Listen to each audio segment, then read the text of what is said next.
routine event in schools. I don't know schools in Abu Dhabi, but in schools in India, the first day when the lecture begins, there's one session called as introduction, where each one has to tell their name, where they are from, and things like that. And that's such a boring session because the person whoever asks can't even remember the first 5 names, whatever they say. And there are some redundant questions like what do you want to become, and finally everyone ends up saying I want to become an engineer, doctor, engineer, doctor, engineer, engineer, engineer, doctor, doctor, doctor. I don't know whether they turn out to be an engineer in true terms, but still they have to say some answer. So I just don't want to start with such a redundant question as to what do you want to become, because you should be bothered about what you have to be, and I should not be the one. So we have a session here just to know each other well, and knowing each other well doesn't just have to imply by asking a question in what is your favorite chosen house, friends or full house or whatever. So feel free and please answer whatever comes to your mind when there's a question. You know, that will help make the session more good, livelier, so on and so forth. Okay, we are friends after all. Why this topic? We'll come to this later. I'll just go to the next slide. I just have a few questions. It's going to be very simple. The session is going to be very simple. At the same time, you know, to get things in the right perspective, it's best that we think, and then answer. What is knowledge? Say anything you like. I'll just say whether it's correct. Now you can tell me. To know things. Very good. To know things. Anything else? Knowledge means power. Knowledge means power. Excellent. Wow. You like boost, is it? Okay. Energy, power. Wow. Next. What's your idea? Knowledge is? Knowledge is what you know about the world. What you know about the world. Excellent. Okay. Somebody here. Hey, yaar, girls are much livelier than guys, huh? Come on, tell me. Give me an answer. To understand something, to have an idea. To understand something, to have an idea. Wow, we like Abhishek Bachchan. Okay. Next. Somebody there behind. Knowledge. We are tired of answering questions. So why do you want to ask us questions? Only by asking questions and giving answers you'll get to know things better. Right? As long as it's not evaluated, you should be happy. Yeah. By understanding? By understanding, okay. By understanding what? About everything. About everything. So by understanding everything. So you said? Knowing the world. Okay. So somewhere, you guys are friends, neighbors? It all runs in the blood. Okay. Now, well, all your answers are right. See, there is no strict definition for anything. There is no strict definition for anything. Make this statement very clear even in science or maths. I'm telling you.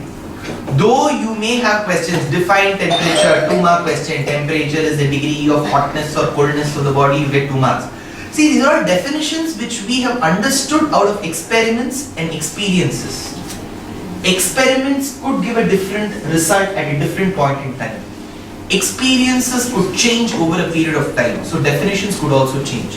So knowledge, whatever you have said, to understand the world better, to know things, all these, they are absolutely right. Whoever said to know things, who is the one who said that? Excellent, you started it, right? Very good. To know things, to understand the world better, understanding, everything is better. But if you would ask me, okay, now you tell me, you keep asking questions, now you tell me what is knowledge. If I have been asked this question, what is knowledge? I would say, knowledge is a process of learning. Things or people, let's keep that open, is a process of learning. Now comes the process. Process could be very complex. It could be like taking a book and understanding sentence by sentence, word by word, or just rote learning. Temperature degree, you know how I used to learn temperature degree, hotness or coldness of body in organic chemistry. How many of you have got into organic chemistry at school? Wow. You know this benzene ring, and then there's this orthocatechol, meta-resorcinol, paraquinol. You're in which grade? 12th. 12th. At some point in time you should be getting this. It's called orthocatechol, meta-resorcinol, paraquinol. tough names, So there's always an ortho position, para position, and a meta position. But it used to take time for me to remember. So what I used to do is Mr. OCPQ. Mr. OC, meta-resorcinol, OC, orthocatechol, PQ, paraquinol. So then when we used to balance the inorganic equations like KMNO4, I used to keep those four numbers in mind, 843, 982. So 8 for KMNO4, 4 for this, 3 for this. So these are all ways of remembering. But if you ask in terms of knowledge, this is one of the worst ways of learning things. Unless and until you know what's really happening, how can you even by heart things? So process of learning is not about memorizing. Process of learning is about understanding. That is the first step. First you need to understand. How many of you have got into differentiation in mathematics at school? Excellent. Anybody else? So I want to raise my hand, but I'm not sure if you ask any question. 2. Okay. Now you have this x square. The differentiation of x square is? Why do we do it? Because the book says so. Exactly. The book says so. The book says, even I do not know why we do it. Simple, as simple as that. When I started, but it's a beautiful process, x square not 2x. Wow, x. Okay, you keep thinking, well, I've done it. But why have we done it? Where are we going to apply? Even if not today, at some point in time are we going to apply? I still don't have an answer. So if this is what understanding is, we are wrong. Now comes the question whether what we have been taught in schools is right or wrong. Let's keep that aside. So this is the first step, understanding. Second is contemplating. Remember, contemplating is a process where you keep thinking again and again. How is it going to be applicable? Whether I have learned it the right way. Is this the right way? Now where do I apply? Then you realize. That this is where I apply. For example, whenever you look at turmeric, you should see, it has curcumin inside it. In chemistry it's called curcumin, right? Turmeric. So you start looking at it. Now curcumin is very good for skin. Now the moment you start doing it, you are applying chemistry to your life. The moment you see that your brake is not working well in the car, then you would say probably it needs some lubricant. That moment you start applying physics. See, realization is a process where you apply what you have learned. So in the exact definition, there is no exact definition. If you ask for some close definition of knowledge, knowledge is a process of learning, contemplating, realizing and applying to life. Now if you take this sentence, how many of us do entirely of all this? We just learn, we by heart, we give a SAT exam, we go abroad, we finish our degree, then we come and work, that's it. Fine, that helps us get our bread and butter, probably it may even help you buy a few more things in the Lulu market. But that may not be the objective of life. If that is the objective of life, to just buy things in Lulu market, God should save us. So, now knowledge as per the objectives or the thoughts of various people gives us two things. One is happiness. What's happiness? Forget. Today you have planned to ask only questions. This is what you'll be feeling there. See, only by questions and answers you will try getting a lot of things answered. What is? See, knowledge, we have learned what knowledge is. I'm not telling we are knowledgeable. We have learned what knowledge is. Knowledge gives us happiness. If it's going to give you sorrow, nobody is going to have knowledge, right? In some form or the other, it's going to give you happiness. What's happiness? Are you all happy now? No, till we came for the lecture, we were. Now we are just. Okay, yeah. What's happiness? Peace of mind. Satisfaction. Satisfaction in life. Okay. For example, you have a brother, sister. Oh, he's a single child, Tarford one, huh? So, suppose you have a sister, right? The younger one? Okay, I'm going by the height only, right? She must be your sister. Suppose you are very benevolent. You just go to the market and there's something on sale and you buy something for your sister and you give it to her. Probably you would be asking the question, are you happy now? So, is that peace of mind? Well, you said something. Satisfaction. Is that satisfaction? Satisfaction if your sister's happy. Satisfaction is just happiness. Is it permanent or it stays for a moment? Nothing else. It stays only for a moment. You're satisfied with your parents? Don't tell me it stays for a moment. Now, see, at that point in time, any object that gives you some satisfaction, any object that gives you that smile, that moment you say, I'm happy. Now you think back, Arey, somebody has given, Rohit Sharma has done really well in the cricket yesterday. I'm really happy. Tomorrow if he doesn't do well, you're sad. So your previous mood goes away.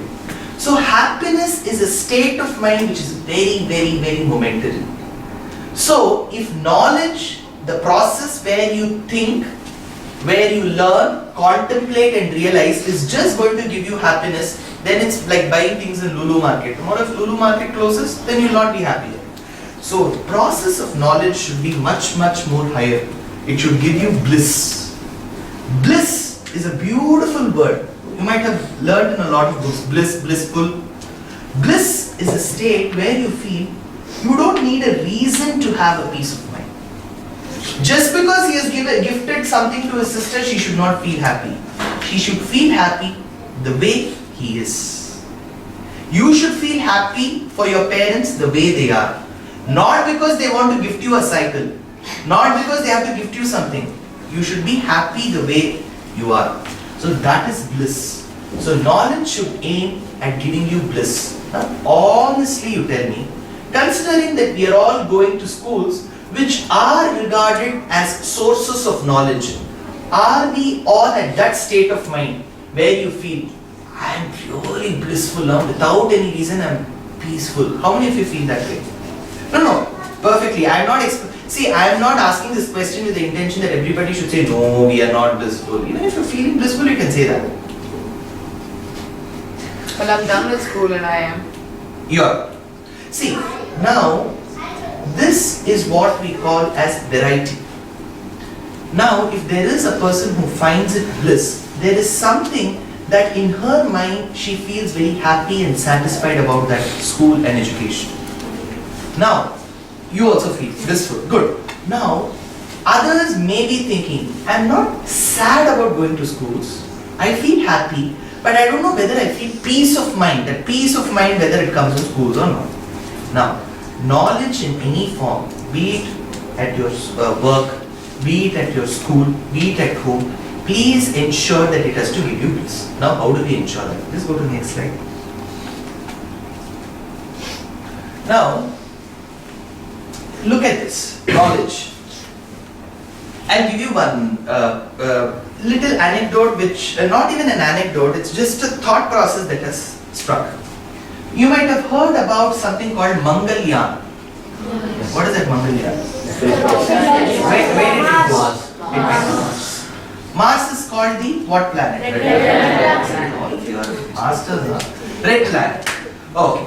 Now why did we send it to Mars? Check if life is possible. Correct. Why did we have that thought that on Mars life could be possible? Because like one day is like 25 hours or like that, and it is tilted 25. It is only little bit tilted than Earth. It is 25. What is Earth tilted at? 23.5 degrees. 22.5 degrees. Correct. Now Mars is slightly tilted more, and the number of hours that make a day is slightly higher there. So it's somewhere close to the Earth. And little bit of water is also present. Very good. Little bit of water is present. See, whenever you need life, you've learned certain things. You need water, you need air, you need sand, you need the Earth. When I say Earth, I'm not talking about the planet. The foundation. These are all the reasons that help sustain life. So you wanted to know if Mars also supports it. How will I know? So I sent something there to find out if it supports life, if it can support life. Correct? That's the aim of Mangalyaan. Why did we send it only to Mars? Have we sent it to Jupiter? Huh? Okay. What are the other reasons why we didn't send it? It's too far away. Now, Mars is also very far away. You know that?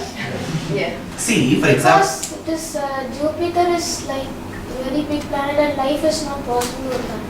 Life is not possible. We are coming to a conclusion not based on sending any kind of launches there.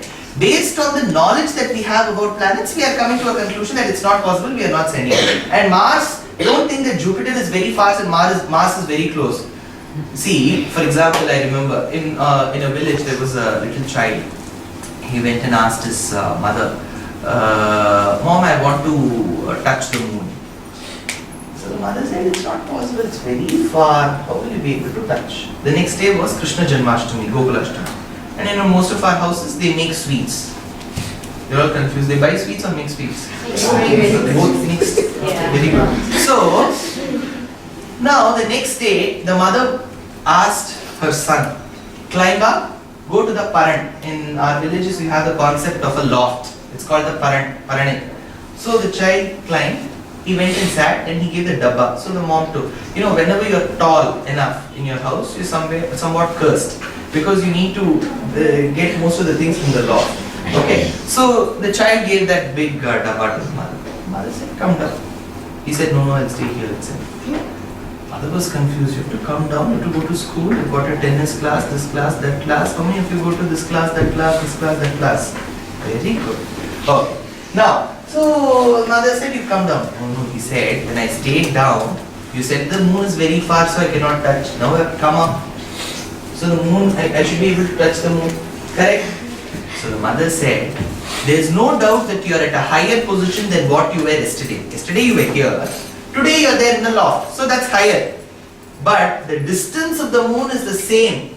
This is very negligible. Correct? If the distance of the moon is 1,09,853 kilometers, now he is 9,052.988 kilometers. So it's very negligible. Likewise, though the distance of the Earth from the Jupiter is high, it doesn't mean Mars and Earth are very close.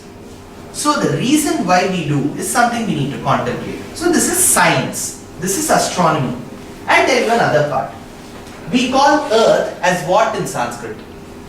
Prakriti is nature. Bhumi Devi. Correct. Mother Earth. In what do we say? Father Earth or Mother Earth? Mother. So we say Bhumi Devi in Sanskrit, we say Mother Earth. Now, you know who is regarded as the son of Mother Earth? Narakasura.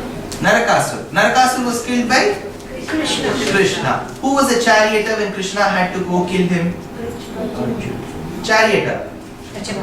Very good. Satyabhama. Correct. Now Satyabhama was a charioteer. Lord Krishna was the Rathi, the person who sat in the chariot. He went and killed Bhumi Devi's son, Narakasura. There is another son to Mother Earth. How will we know their family, sir? You know, Mars is the son to Mother Earth. Have you heard of this? What is Mars called in Sanskrit? Any guess? Okay, now you tell me the weekdays, the names of the days of a week. In English, first day? Sunday. In Sanskrit? Ravivar. Very good. What is Ravi? Sun. So Sunday, Ravi, Var. Second day is Monday. It's actually Moon's day, which is Monday. What is it in Sanskrit? Who is Som? Moon. Moon day, Monday is Somvar. What is Tuesday? What is the thing that went to Mars? So Mangal is Mars. Okay, now you got it? Now Mangalya, that's why it went to Mangal. Ayanam in Sanskrit means path. Ramayan means Ram's path. Mangalyanam means Mangal's path. So Mangalyanam has been shortened to Mangalya. Got it? Now it has gone to Mangal. Mangal is Angarak. The other name for, like how you know in certain houses if you go, the original name will be Maithili, but they will be calling her Mittu. Right? You've got this Daknam. In Bengali you call it as Daknam, the pet name. Likewise you've got Mangalvar, which is Angarak, the other name. Mars is regarded as the son to Mother Earth. Okay. Now do we have water on Mother Earth? Yes. We have water on Mother Earth? Yes. Okay, how many of you resemble your mother? When others keep telling you look like your mother, you behave like, how many of you resemble your mother? Okay.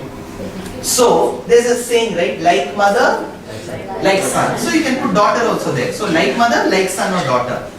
Mother Earth has water. So Mars the sun should have? That's why we keep sending it. Now you see the connection. Mangalavaram, Bhumi Kumaram, Varam, Varam. See, astronomically, life needs water, so you have life on Earth because Earth has water. Astronomically, Mars has water, and anything that has water and air should support life. So you are trying to send Mangalyan there. Religiously, Mangal or Angarak Mars is the sun to Mother Earth. So like mother, like son, Earth has water, so Mars should have water. Correct?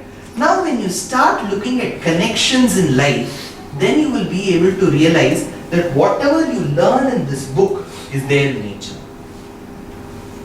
See, the moment you start learning religion in a scientific way, you will realize that. Now we give you another. Was this interesting? Yes. Okay. Somewhat interesting. We are not sure, sir. Somewhat it was interesting. Okay. Now I tell you another. In religion, we believe of 5 elements. Pancha Bhuta. All of you are super intelligent, huh? Milo or Horlicks? What's the secret of that? Born. Wow. You know, Dhoni will be really happy. Yeah. Now, what are the 5 bhutas? 5 elements? Air. Yeah, 5 has come. Sky. Then, if sky is there, then what else should come? Earth. Okay. Then there is fire. Then there is air. These are the 5 elements. But there is an order in which our Vedas state. Vedas, have you heard of the word Veda? Yeah. So it states Akashat Vayuhu Vayor Agnihi Agner Apaha Adhyaf Prithvi Prithivyam Oshadhayaha. This is what Vedas state. It says Akashat Vayuhu, from Akash, the space. Keep it as space. Space. Akashat Vayuhu. From space came Vayu, which is air. Vayor Agnihi. From Vayu, air came fire. Agner Apaha. From Agni, fire came Apaha. Apa means, Appa means water, not Appu. Adhyaf Prithvi, from water came earth. So you've got the 5 elements. There's an order. See, in UV principle in mathematics, you've got this concept of keeping islate. Have you heard of this? Inverse, logarithmic, algebraic, trigonometric, exponential. So whenever you have to keep that, you have that order, right? Priority. Likewise, you've got this priority. Now, Akash, there will be a quality associated. For example, if you take fire, what is the first thing that comes to your mind when you think of fire? Heat. Correct? Likewise, every object will have one property. Akash, if you take of space, they say, Vedas say that the quality associated is sound. See, you just can't see space. Don't say I'm able to see the sky. Sky you are able to see because the color has been pervaded there, blue. If there was no color, you can just see something. You won't know what you're seeing. It's called the Schrodinger's equation, if you've learned in quantum chemistry, where each atom gets split and the color goes up, and it's just a reflection. There's no blue color up. It's just a splitting of the atom's color from the Vibgyor, which makes it blue. So there's space. So space has no specific property except sound. That's why when there's a thunder, that comes through the air medium and you're able to hear. So Akash, by its intrinsic property, intrinsic, you've heard of this word in physics? Intrinsic and extrinsic properties? Oh, you're a commerce student. Okay, then I'll be talking commerce now. Okay? So, you've got sound. So, Akash, the first element, sound. Okay? Second, Vayu. Vayu, you can even hear at times. When you go to Chicago, you'll find breeze. Even in your place, when it's going to be real summer, you'll get those andhi, those sand winds, right? Zzz, you can hear. So the sound comes. As well as, what is the other property of air? See, for example, how many of you have gone to Chennai? Chennai is cold? Chennai gets power cuts? Yes. So imagine you're going in the afternoon and you're profusely sweating and you're coming back home and there's power cut. I could have been in Abu Dhabi itself. Why did I come here? Now somebody switches on, but there's still no power, so you won't get. Imagine the Chief Minister of Tamil Nadu is really happy that Abu Dhabi people have come, so let me supply power. She supplies. Then you get fan. How do you feel the fan now? So the air, property of it is feeling. You are able to feel air. You cannot feel space. Space only sound. Whereas air which has come from sound, you can hear and feel. From what has come from air? Fire. Akashad Vayuhu Vayor Agni. Agni, you can hear. Agni we can hear? Yes. In a forest fire, if you've been seen, if you go to Indonesia or Malaysia, you get forest fires frequently. When you go by that area, it will keep burning. Right? So you will have that fire. You can hear. Second, you can feel. Oh, you can feel. Now you go to the kitchen and ask her to switch on the gas. You keep your hand, you will be able to feel. Okay. Third, you can see. See, air is something you can never see. Space is something you can never see.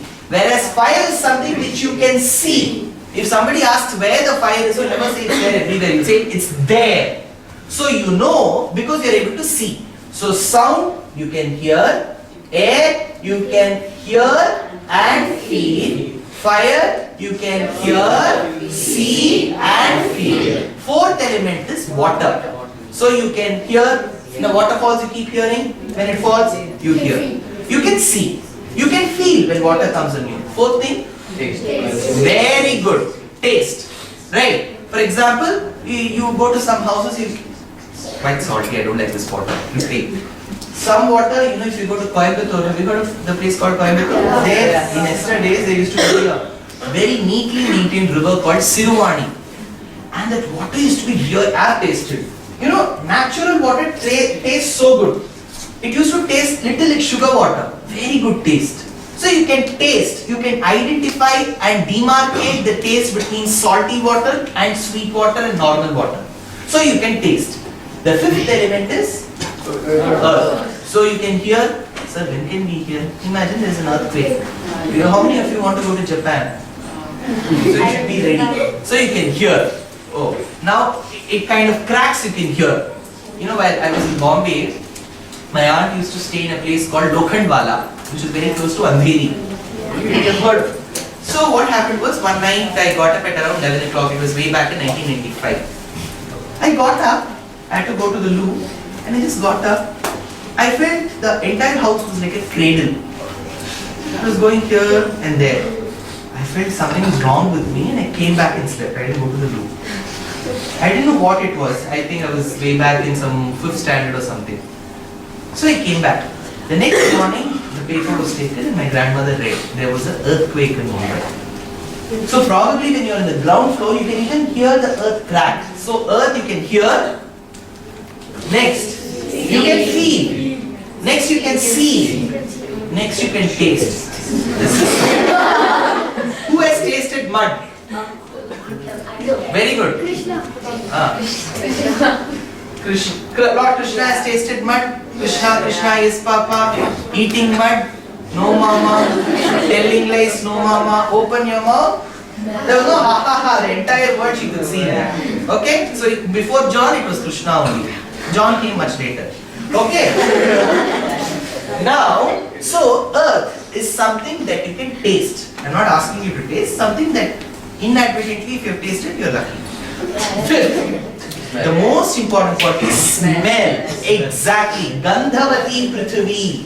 When the first few drops of rain fall on the sand, you can find out the smell of that sand very easily. It's called Manvasanai in Tamil.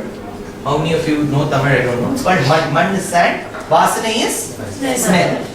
It's a beautiful smell that emanates. I don't know whether it rains frequently in Abu Dhabi, does it? No.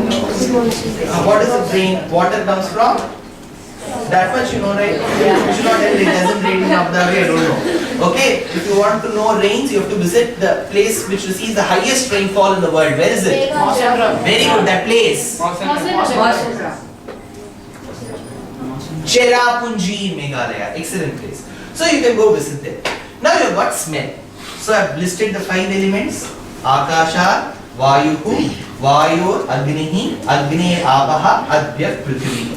Then the 5, each one has one property, but Akash has one property, air, Vayu has 2 properties, Agni has 3, water has 4, 5th, earth has 5. So which is the 5th characteristic of earth that differentiates it from others? Smell. Now we have got this, so this is what we learn. All of you agree? Now I'll tell you another thing. What are the incarnations of Vishnu?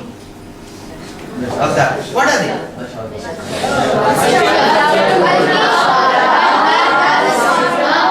you have started listening from Kalki.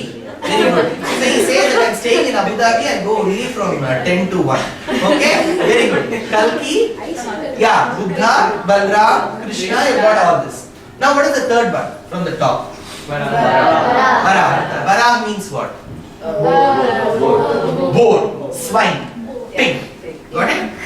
Now, what is the reason why the Lord incarnated? Now we have the story where Mother Earth was actually burdened by the atrocities caused by a lot of demons. So she was unable to bear. Yeah? Exactly. All the demons, who was the leader? Hiranyaksha. You know what does the word Hiranyaksha mean? Hiranya in Sanskrit means gold.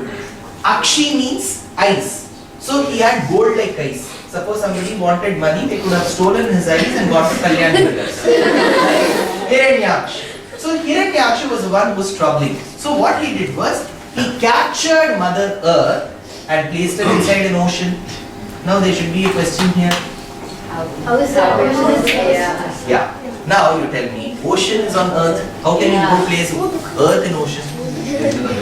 Huh?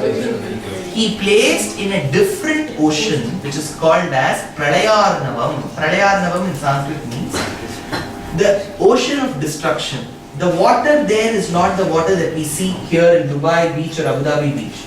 It will be just like jelly, viscous, something like oil. It will be a lubricant. So he placed Mother Earth, and the ocean was so deep that when he placed Mother Earth, Earth drowned and went down. Now imagine, if Earth has to drown and settle, then the depth of the ocean should be at least twice the diameter of Earth. Correct? So it was so deep. Then Brahma is the creator. He created Mother Earth. He turned, looked around, he found something missing. Mother Earth itself was missing.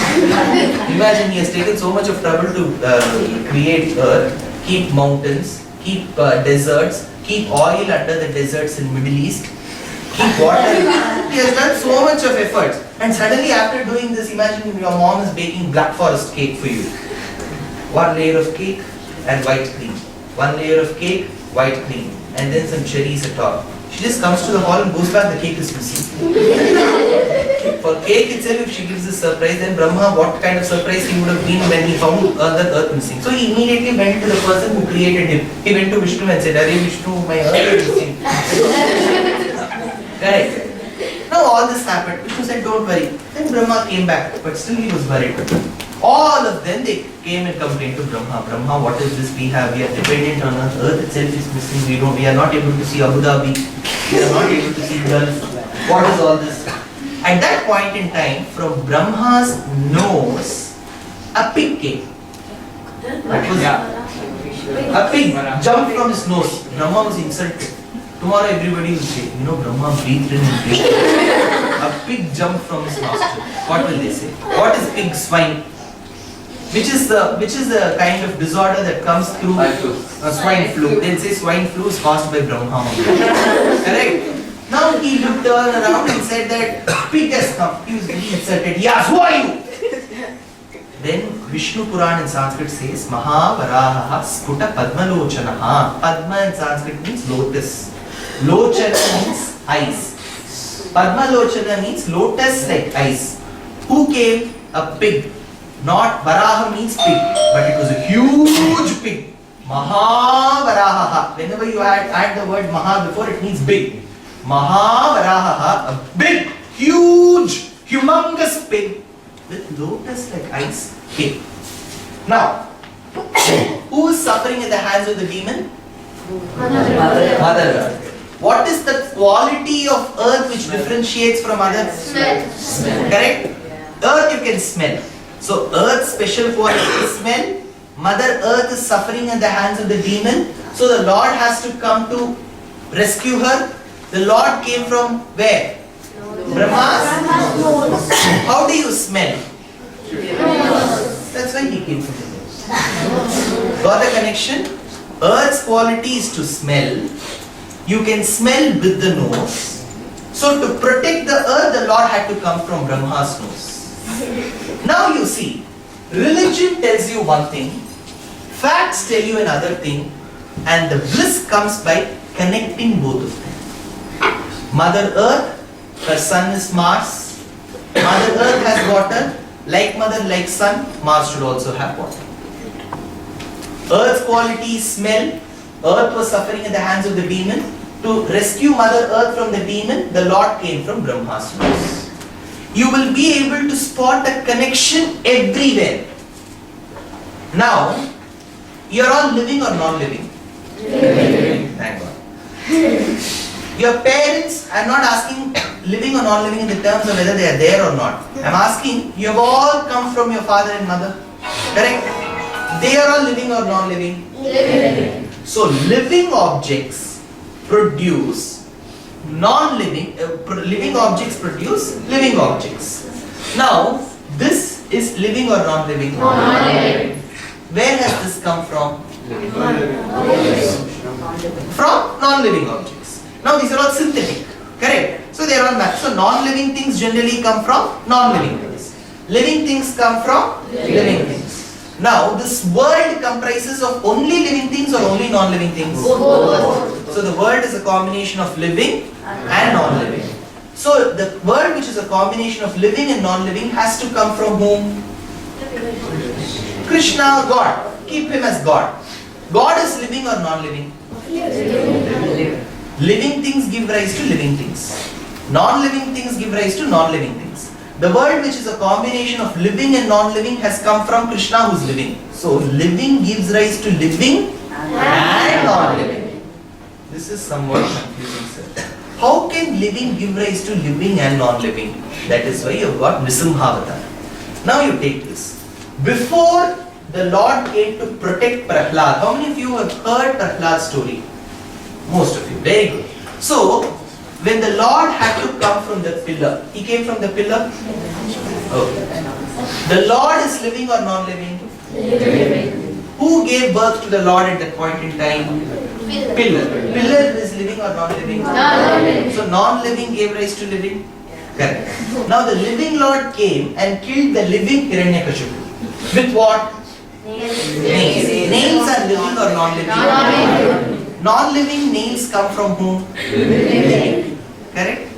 So non-living nails come from we who are the living. The Lord who is living came from the non-living pillar. So, you are able to get this? So the Lord who is living can give rise to both living and non-living. See the connection that you have in all these things. At any point in time, you should take religion, spirituality and whatever you learn at school to reality. Only when you realize and when you can see things, you will be able to learn things better. So, knowledge. The first part is listening. You might have all heard of this. Listening and there's some word which is very close. Hearing. Hearing. Correct. What is the difference they say? Excellent. So hearing is just like sitting in a lecture of Dushyant Sridhar and letting it one. Whereas listening is something you take in, think.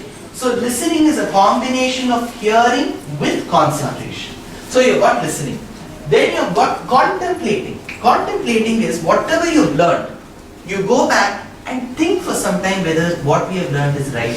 How do I learn this better? This is contemplating. Tapaswadhyayaniradam tapasvi vagvidambaram naradam paripapracha valmikir munipungavam. So you contemplate.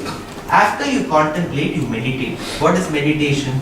Meditation doesn't mean you have to go sit on Himalayan peaks, sit for some time, close your eyes. Meditation is a process where you are unaffected by any changes in the environment to your thought process. See, the moment I say, wait, I'm thinking. The moment you say that, you can never meditate. Or remember, studying can always come. I don't know how many of you complain. I'm sure most of you will not. But there are people who say, I want the house to be quiet when I'm studying. Nobody else should talk. Nobody should ring the bell. See, if all this comes, you'll never be able to learn, because in this world, in your living in a family, in a house, you are bound to be disturbed. Your attitude and talent can overcome all this only when you are able to study, realize, meditate, contemplate, despite having all these obstacles. If you keep telling that all these obstacles should not be there, I should have peace in the environment, everything should dance in tranquility, then only I'll study, you'll never be able. This is one of the best reasons for not studying. Right? So you meditate. So, knowledge, it starts with listening, then you contemplate, and then you meditate. After meditation comes the question, what? You can see. You can see knowledge. Have you seen knowledge? Knowledge is something you can see knowledge. But why are we saying no? Why are we saying no? Because we have not seen till now. Correct? Had we seen, we would have said yes. If you ask me, have you seen? No. But what I believe is Vedas say you can see knowledge. That is the last step. The moment you do that, you will be able to connect science with, okay, E is equal to mc square. Who gave you this? Einstein is intelligent? Somewhat intelligent than us once said. Fine. Einstein once said, unless and until I am able to connect spirituality to the Lord's creation, I can never ever realize science. We believe when we learn science, we are much greater, and if we talk of religion and God, we are somewhat lower.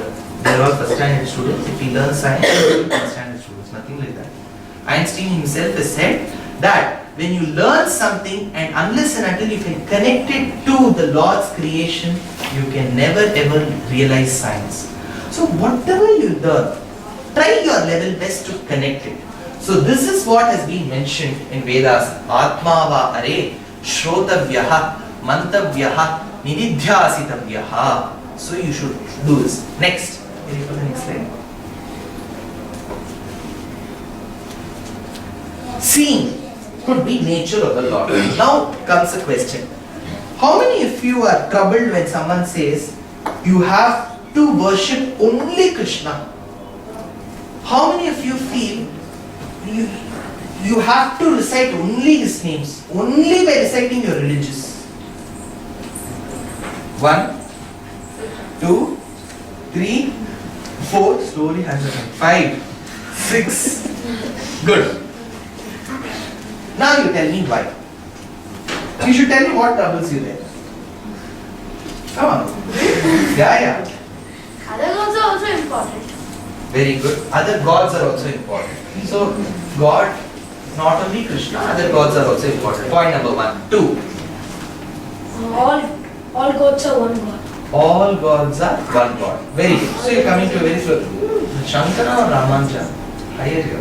Very good. All gods are one. Next. All religions are same. All religions are same. Very good. They convey the same message. They convey the same message. Very good. Anything else? What troubles you when someone says you have to worship? Is it? See, understand my question. What troubles you when someone says you have to worship? And not one part is they telling worship only Krishna. That may trouble you. Or them telling you have to. Is that have to troubling you?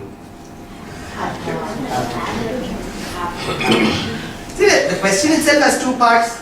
You have to worship Krishna, that is one thing. You have to worship Krishna. So have to is troubling you or Krishna is troubling you? Both are troubling you. Just leaving us by ourselves is the best thing. Correct? Yeah, what is it? Have to is troubling. No, let's get part by part. Have to. See, what has happened over a period of time? I'll tell you what's the situation today. 300 years or 250, 300 years before, your fathers, fathers, fathers, fathers, father. Yanda Tandai, Tandai, Tandai, Tandai, Tandai, Tam Muttappan. One of your forefathers, somebody in your family tree, they must have not been in Abu Dhabi, correct? How many of your fathers came to Abu Dhabi?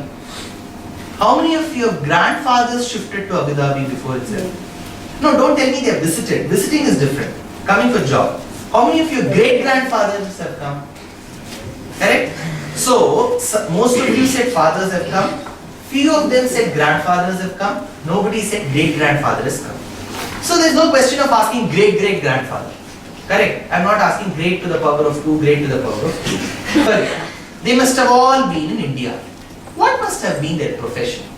Just a guess. 200, 300 years before. Farmer, agriculture, okay. Priest? Okay. Yeah, next. He will be kings too. Okay. Oh my God. Kings. Kings too? Where is your house? I would want to come and see the picture. If I Okay. knew, I'd call you. Oh, thank you. Tresha, next.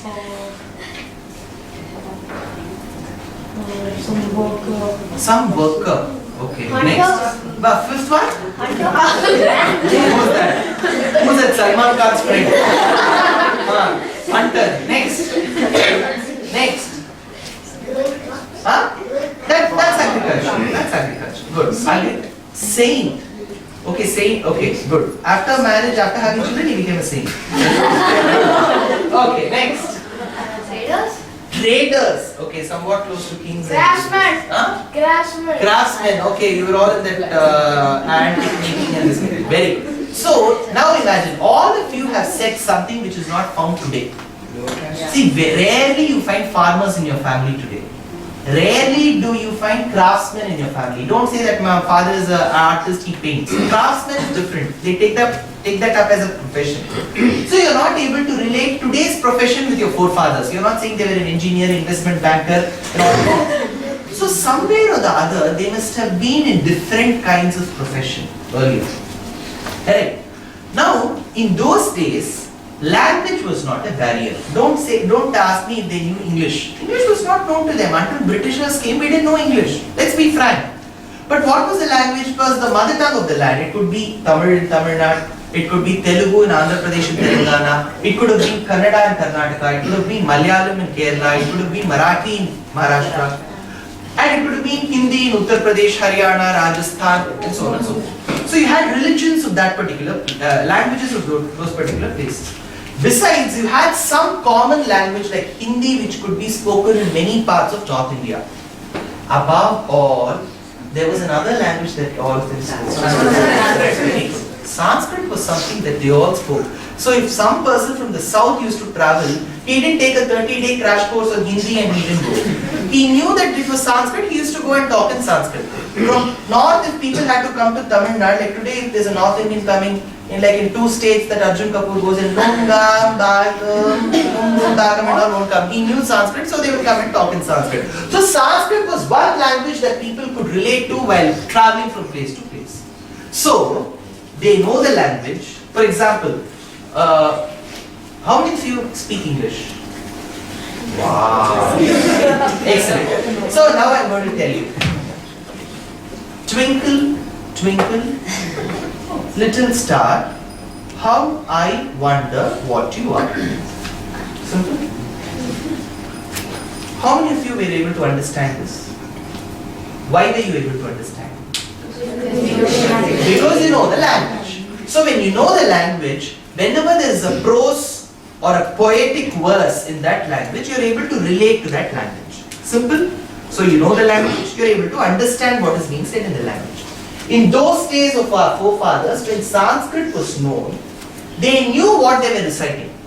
For example, Vyasam, Vasishtha, next, Shakte Pautram, Akalmasham, Parasharatmajam Vande, Shukadatam Taponidem. Where does this come? All experts, huh? Have you given doctorate? Very good. Now, we all recite. How many of you know the meaning of this? I know Vyas, I know Vasisht, I know. Don't tell me attendance here. You're able to understand the entire sentence? Like how you understood twinkle, twinkle, little star? Why? But in our forefathers' days, when they knew Sanskrit, when they recited this, they would have known the meaning of this. So Sanskrit was very much like English. You know the language, you're able to understand twinkle, twinkle. You know Sanskrit, you're able to understand Vyasam, Vasishtha, Navtar. So, for example, when you take Harry Potter and you have J.K. Rowling at the end, you learn. J.K. Rowling has written this book. She travelled from this place to that place. She conceptualized this idea of a boy going to a witchcraft school and learning witchcraft. Then she thought of calling the school Hogwarts. Then she went to a coffee shop. Then she started the book. She took the train and she wrote. So when you read a book, you learn about the author. When you read Vishnu Sahasranam, you should know about the author who's Vyas. So, like how you say Rowling was born in this particular year at this particular place to parents who were of Albanian origin. Likewise, you've got Vyas, who's the author of Vishnu Sahasranam, who should be known. Who's Vyas? Vyasam, Vasishtha Naptaram. Vasishta's great grandson. Naptaram in Sanskrit means great grandson. So, Vyas is Vasishtha Naptaram, Vasishtha's great grandson. Shakte Pautram, Shakti Maharishi's grandson. Parasharatmajam, Parashar Maharishi's son. Shuka Tatam, Shuka Brahm's dad. Tata in Sanskrit means father, not Tamil Tata. Tamil Tata is grandfather. In Sanskrit, Tata means father. Shuka Tatam. So now you see the verse. Vyasam, Vasishtha Naptaram, Shakti Pautram, Akalmasham, Parasharatmajam Mande, Shukatatam Taponidin. So when I learn Sanskrit, I know the language well. When I recite it, I will understand it just like twinkle twinkle. Vyas, who is the great grandson of Vasisht, grandson of Parashar, grandson of Shakti, son of Parashar, father to Shuka Brahma, Taponidin, the one who is very much powerful in penance. This is what I learned. This your forefathers knew, but your grandfather and father slowly stopped learning Sanskrit. Not because of any reason. They took up to English education, they stopped learning. Now what happened? Slowly your father, and I am talking your father, they will all be of my father's age. They all came to Abu Dhabi for work. So at school they didn't learn Sanskrit, they came here. The moment they came here, they started forming satsangs. Groups of people reciting, chanting together. Now they will all start talking.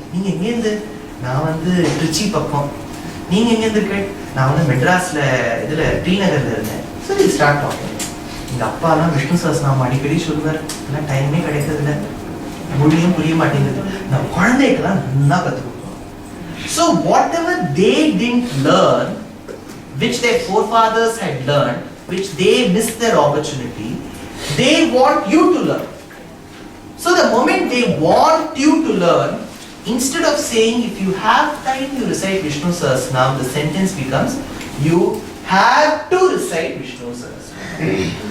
For that have to, you have found the reason? Correct?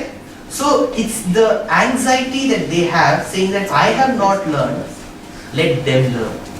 I have learned it at a later stage, let them learn. Now comes the question. If they have not learned, why should they feel sad? Why should they ask me to learn? Correct. It's a very logical question. Why should they? See, take this in two aspects. One, if any parent is forcing something, it will always come with aversion. You will start,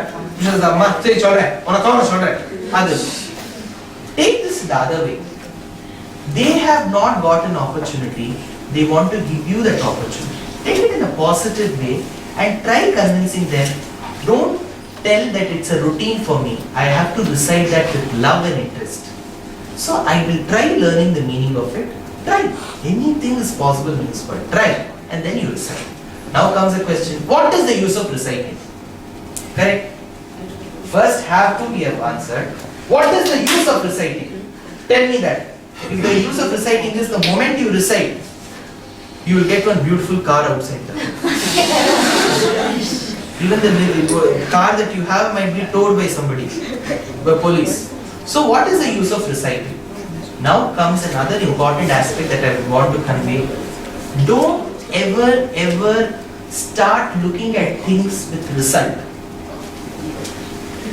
See, I switch on the fan, I get air. So I'm switching on the fan.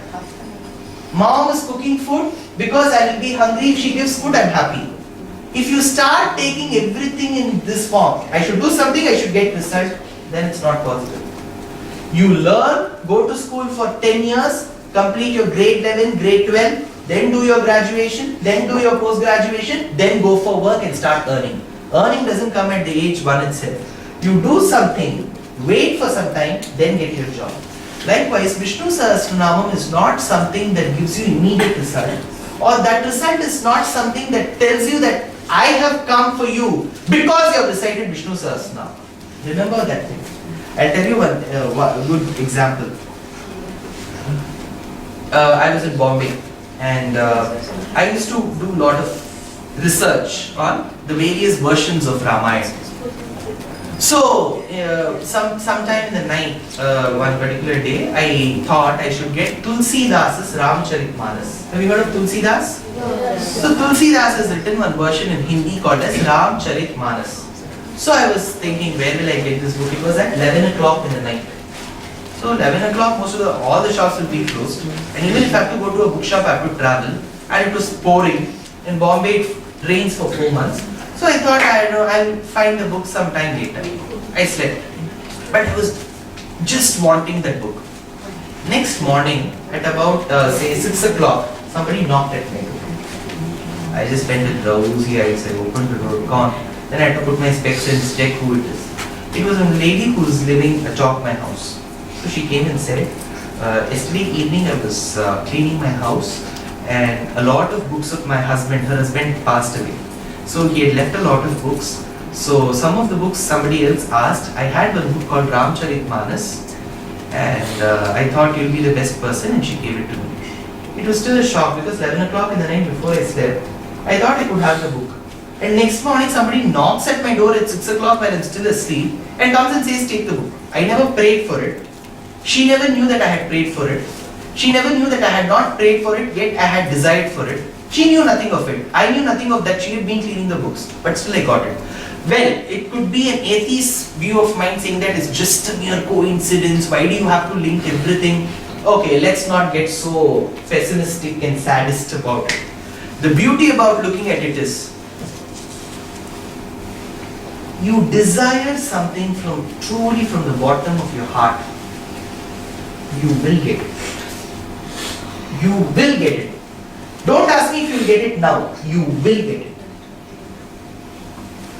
If that doesn't come truly from your heart and it just comes from the lips, it's tough.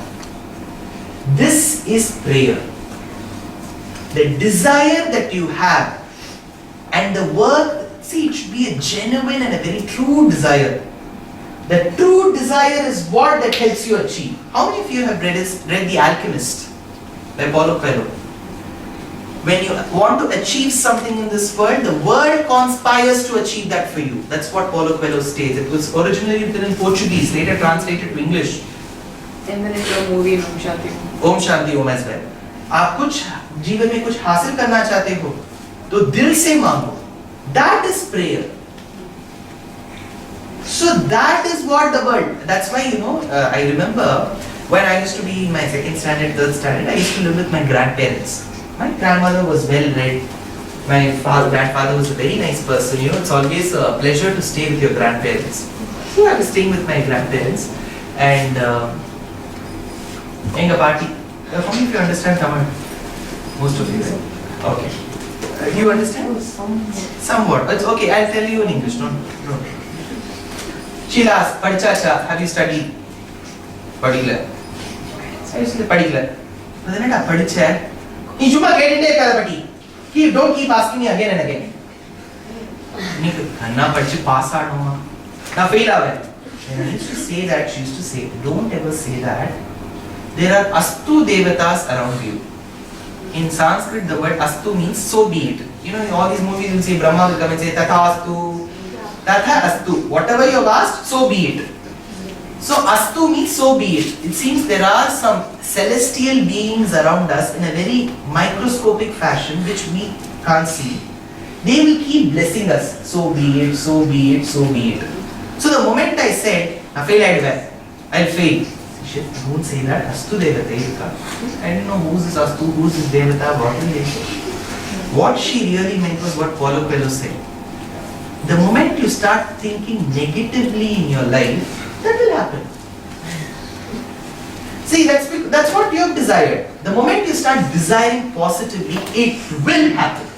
I can give it to you. If it is not happening, that means you have not desired genuinely. Just by saying, I want, yes, I prayed yesterday itself, I want to get. No! You don't have to declare it to somebody else to say that you are a genuine person. It has to come from the bottom of your heart. So that bottom, from the bottommost of your heart, that desire that emanates with beauty is what is called Krishna. Now you say, no, Krishna is somebody who has got peacock feather. Krishna is somebody who has got a flute. You know, Krishna itself means the love earned. Don't start telling that Krishna is only one person. Krishna is the love that you have. So always to give form to some abstract nouns. For example, some may ask, our yaar, his name is Rangan. How is he? He is not somebody, he is anger. No, he is angry, you're telling, right? No, he is anger. He is anger?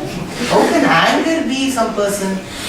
What that person meant was, if anger, which is an abstract noun, a feeling, were to be given 2 hands, 2 legs, 1 neck, 1 chest, 1 hip, 1 face, 2 ears, 2 eyes, 1 nose, 1 mouth, teeth, hair, that form can be called Rangan. Because he has nothing but anger in him. So abstract nouns can also take shapes. Likewise, love and desire can also take a shape, and that shape is called Krishna. So this process of seeing and realizing is what education should be in there. So whatever you learn in school, however it is being taught, you take up the interest to learn in such a way that at some point in time in your life you are able to realize, you are able to see. That is what that tells you. Next. Yeah. 3-4 things that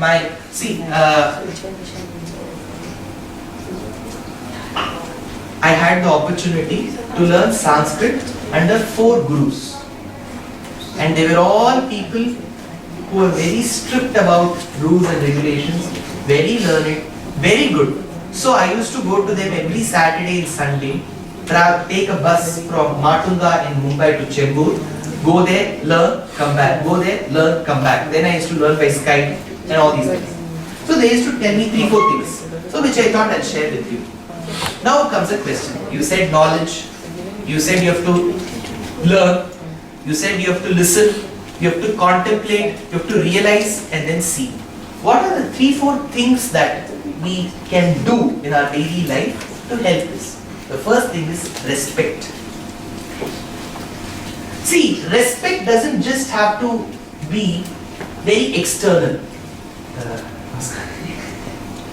What inside I mean is, I'm telling namaskar to this stupid guy.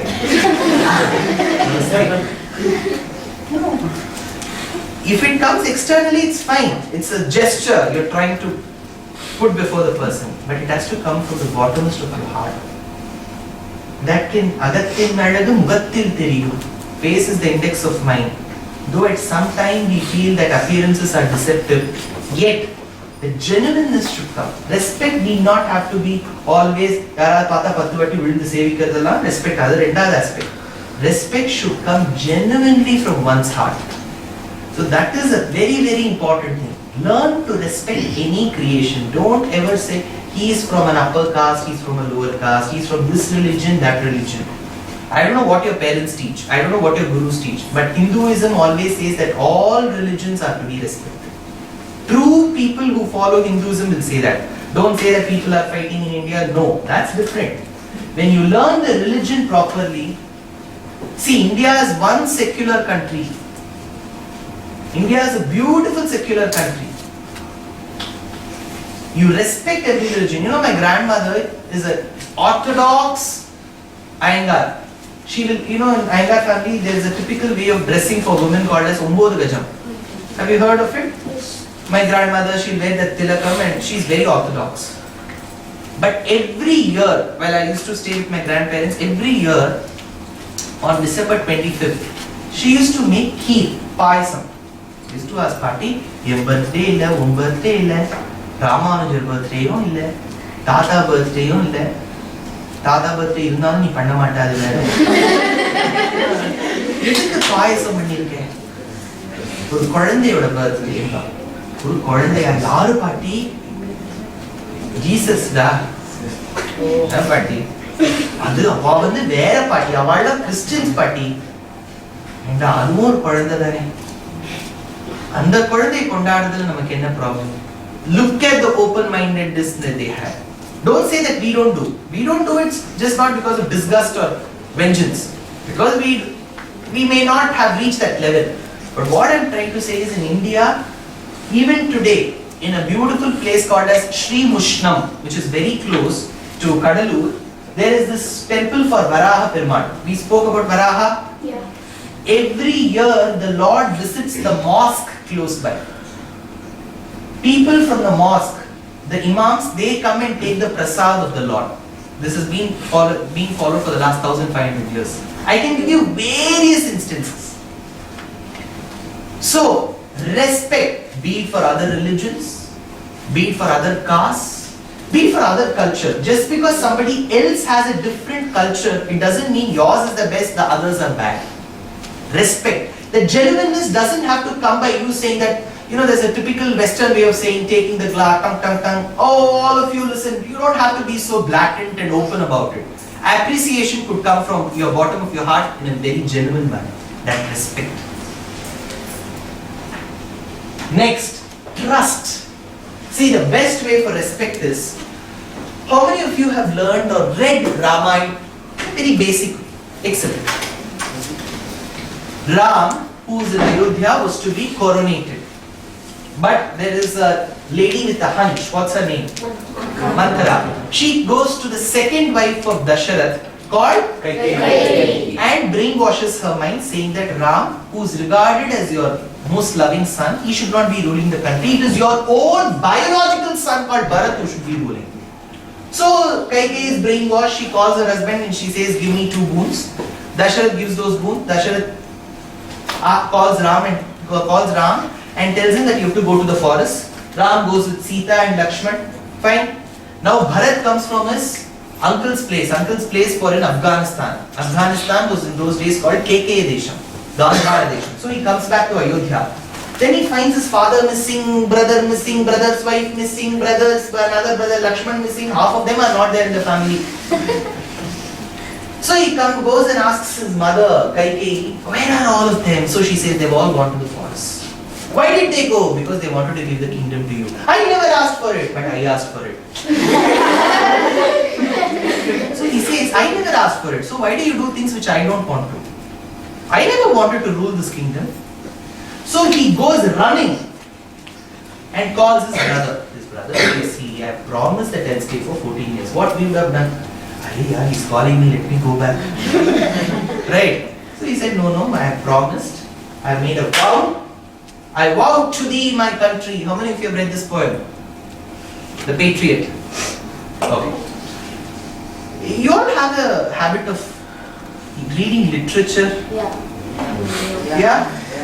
Have that. Literature is one thing that may not give you morsel or... See, commerce will give you, engineering will give you, but arts may not at that point in time. But arts is something that gives you happiness and gives you that kind of feeling that you're very much closely associated with language. So, he vowed. Ram said, I'm not going to come back. But Bharat said, you have to come. And what did Ram do? You go back, I will give you something else. What did he give? Correct? Slippers, padukas. Just imagine. What's your good name? Srividya. Srividya, I'm coming to your house. And you are giving me, say, 5,000. What's your currency? Now she may say, I don't have so much. Just imagine you've got. Okay, you're giving me 5,000. And I'm telling you, don't worry, Srividya. Come and give that back. 2 months are over. Now you start calling me. Hello, hi, Dushyant. At 5,000? No, I'll come next week. Third month, you're giving me a mail. Dear, hi, how are you? Give me those 5,000 dirhams. I don't reply. Now you come to my house one day. Now I say, I don't have 5,000 dirhams. Near my shoe stand, there are 2 slippers. You take that. Before taking that, she'll take the slippers. Correct? Bharat, what did he come to Ram for? Whom did he want to come back to Ayodhya? But what did Ram give instead? He took that or he gave one to Ram and went? He took that. Why? Respect that he had was transformed into respect to the slippers as well. So that respect is something that we need to learn. Second, trust. See, the moment we start doubting people like our own parents, then there's nobody who can save us. Forget about not trusting the police here, forget about not trusting the workers in Lulu market, that's fine. But not trusting your parents, how can that be? So, see, I'm not saying that one should not fight, have arguments. You are bound to have arguments. Only with arguments and the genuineness you'll be able to build a rapport and a bond. But that doesn't mean you should start distrusting. That doubt should never come. Appa, I know, disgust and hatred should never come. The moment it comes, I'm not telling it will be a curse. It's very, very tough to achieve anything in your life without your parents' blessing. Take it from my hand. You might have read this chemistry book in and out. You might have written that extensively. You go there and sit, you are bound to forget. Now don't tell I made silly mistakes. By silly mistakes, you don't lose 60 marks out of 100. By silly mistakes, you lose 1 mark out of 100.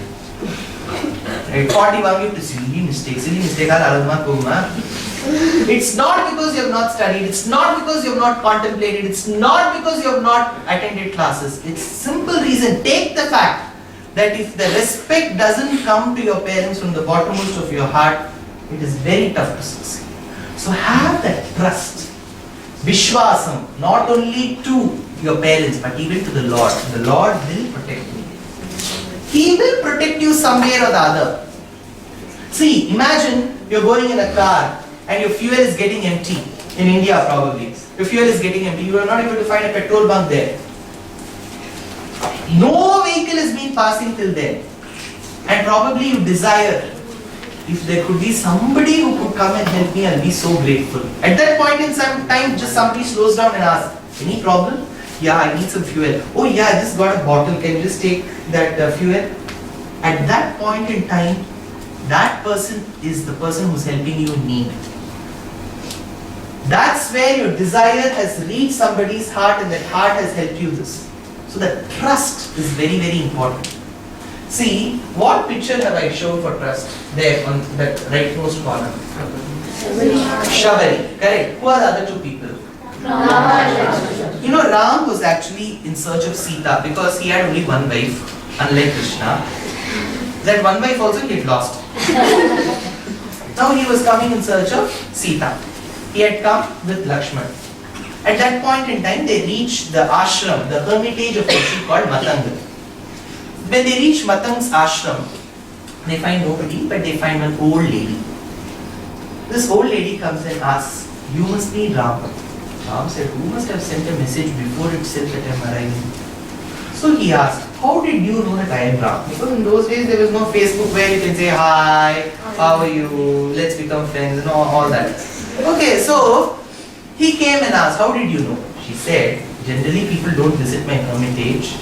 Just before departing, before passing away, my guru called Matang Rishi said, Shabari, in a few more days, Dasharat's son Ram will be coming to our hermitage and he will need something to eat. You know, when somebody comes to your house, be very hospitable. Don't expect your parents. You should be. Somebody comes to your house, known people. Just because I'm telling you, don't find some unknown person, you come to me. Somebody comes. You make him sit and you ask, do you want some water? Can't you ask that simple question? Hi, mom has gone out. Dad has gone out. I don't know. science at times defines us as cultured and civilized. You know, science, I don't know whether it's made a mistake or the right thing. So let's act. Okay? So somebody comes and you'll be hospitable. So this Rishi said, Ram will come, he'll hospitable. So she thought, you know, when your close relations are coming, your mom will start thinking, cook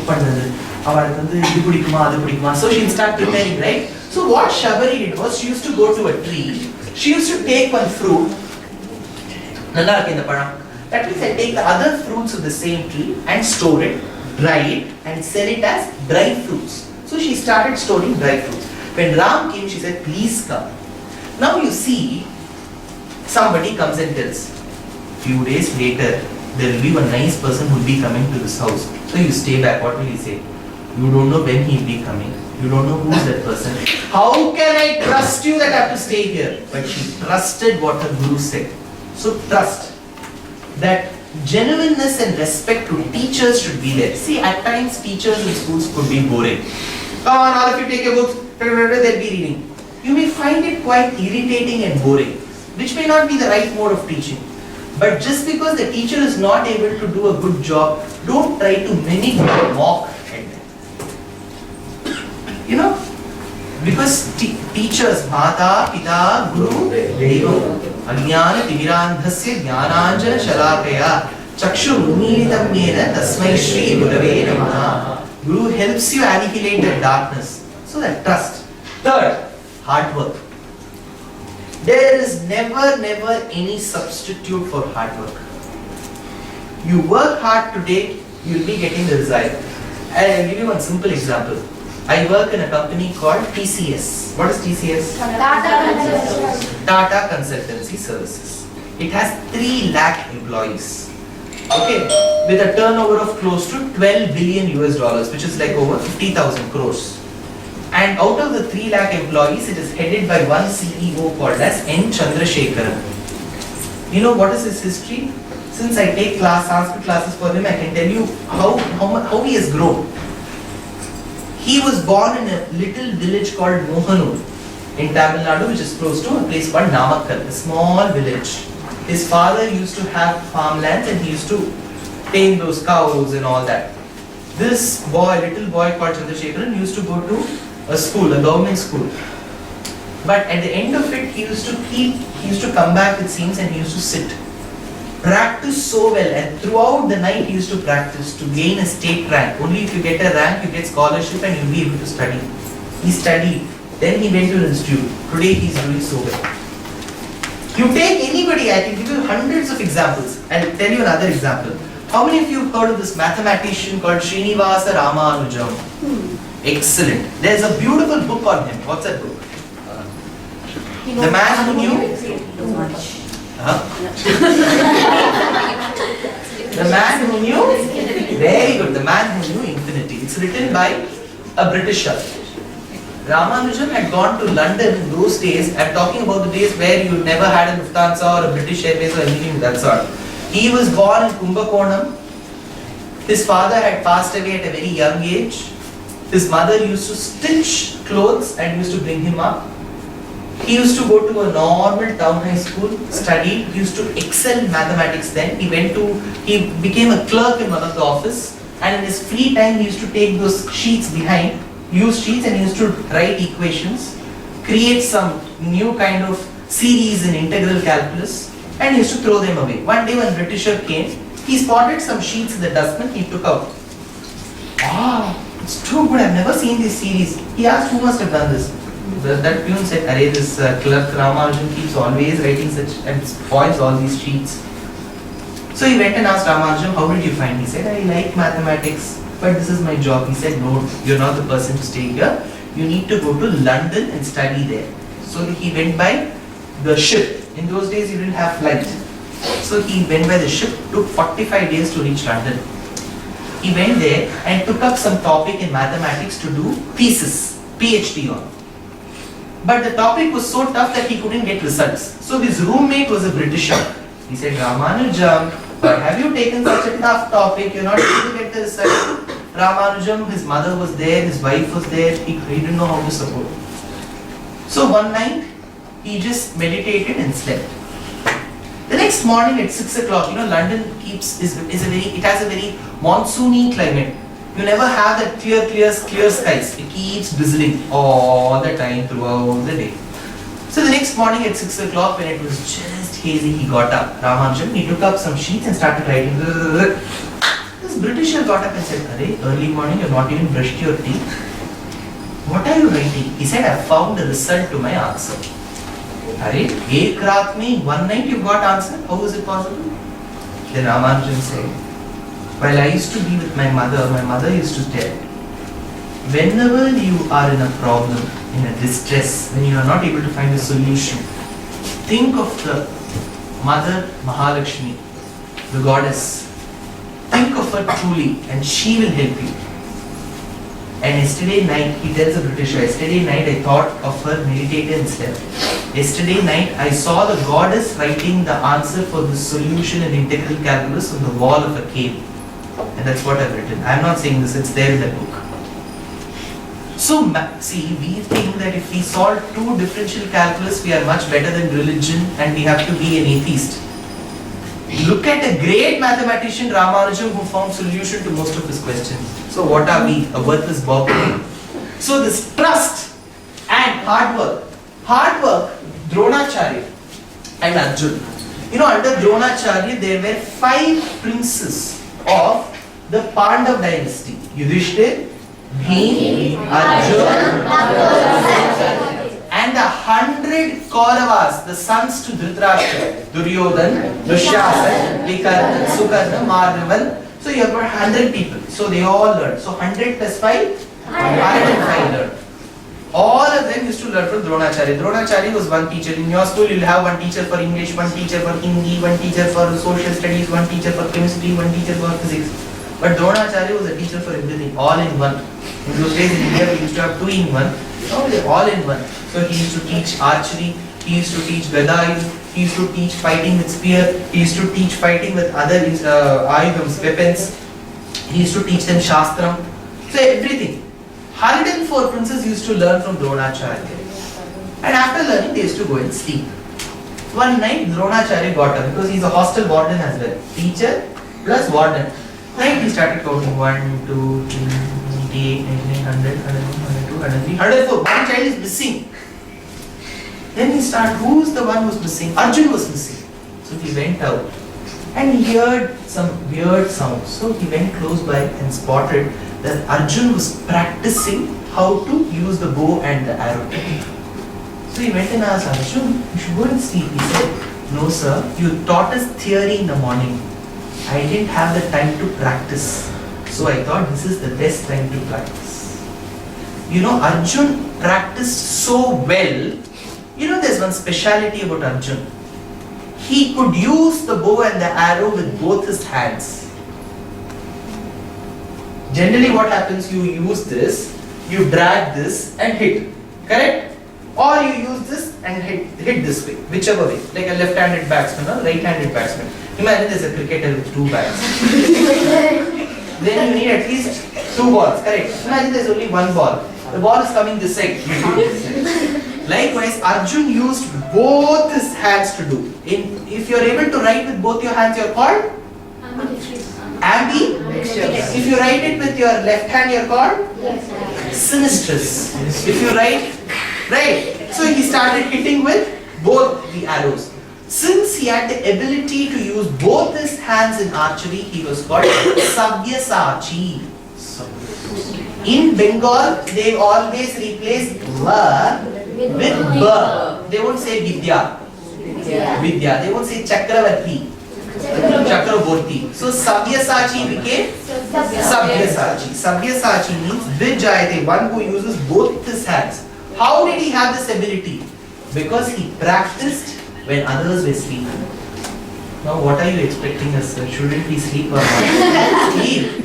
But hard work has no substitute. 4th, friendship. Friendship is a very, I would say it's much ahead of even the relationship of a mother-son, father-son, mother-daughter, father-daughter, mother-father, husband and wife. It's much higher than this. You know, in marriages, when your parents got married, there is some custom in Hinduism called as Saptapadi. What happens is the groom takes the finger of the bride, not very high, because you know, it depends on the weight of the person also. So you have to just hold that thumb of that feet, keep gentle steps, 7 in number. Step 1, step 2, step 3, step 4, step 5, step 6. She has to come like this. It's called Saptapadi. Sapta in Sanskrit is Padi. Padam means feet. 7 steps with your feet. So there is one mantra which said Ekasve Vishnustvan Vedudve Bhujve Vishnustvan Vedudrim Shatvari Bhujve Vishnustvan Vedu. The boy, the groom tells the bride, "Oh my wife, to the first step you are my friend. The second step you are my best friend." So even the husband and wife relationship starts only with a friendship. Even a brother and a sister, they try that Rakhi, Raksha Bandhan to indicate that we are friends. So friendship is the most purest of all relationships. It can stay pure and unadulterated as long as you make friends who think good of you and you think good of them. So it doesn't mean you see, some people say that I have 20 friends, you know, I've got a big friend circle. No, friends should be few but good. That's the saying, right? Friends should be few but good. So friendship is a very, very, very, very pure relationship. That is why Krishna and Arjun were the best of friends. You know, Arjun's aunt, Arjun's father was, Krishna's father was Vasudev. Vasudev's sister was Kunti. Kunti's son was Arjun. So for Krishna, Arjun was the aunt's son. For Arjun, Krishna was uncle's son. So it was a relationship, point number 1. Point number 2, they were related the other way. Krishna's sister Subhadra was married to Arjun. So he was in fact the brother-in-law. So cousins, brother-in-law, all this. But if you are a brother-in-law, in the Tamil Lokala Sagala, that was not the relationship. Or if you are Attai's son, in Tamil you call them Attan. Attan Matanna Puppalla. You know, he used to call him Arjun and this guy used to call him Krishna. Why? Because they existed as friends. No other relationship, not even Krishna and Sudama were great of their friends. That lasted only for 1 episode. Krishna and Kuchela lasted only for 1 episode. But this continued forever. Why? Because they knew that a friend is always a philosopher and a guide. See, if somebody advises you or suggests that this could be the thing, you say, I know, you don't tell me all this, I know that. The moment you start feeling, I know who are you to tell me, you are not able to accept that your friend could be a guide to you. When Krishna said, Arjun, you fight Mahabharata, I am telling you, I am teaching you Bhagavad Gita. He taught as a teacher, he taught as a guide, he showed him the right way. So being a guide, being a friend is also one of the qualities of a friend. So this friendship lasted. So out of all relationships, friendship is the greatest. So to be the best of yours at your house, don't think your mother is some other person. She's your friend. Your father is your friend. So friends always have the have been given that right. Hindi में बोलते हैं रूठना.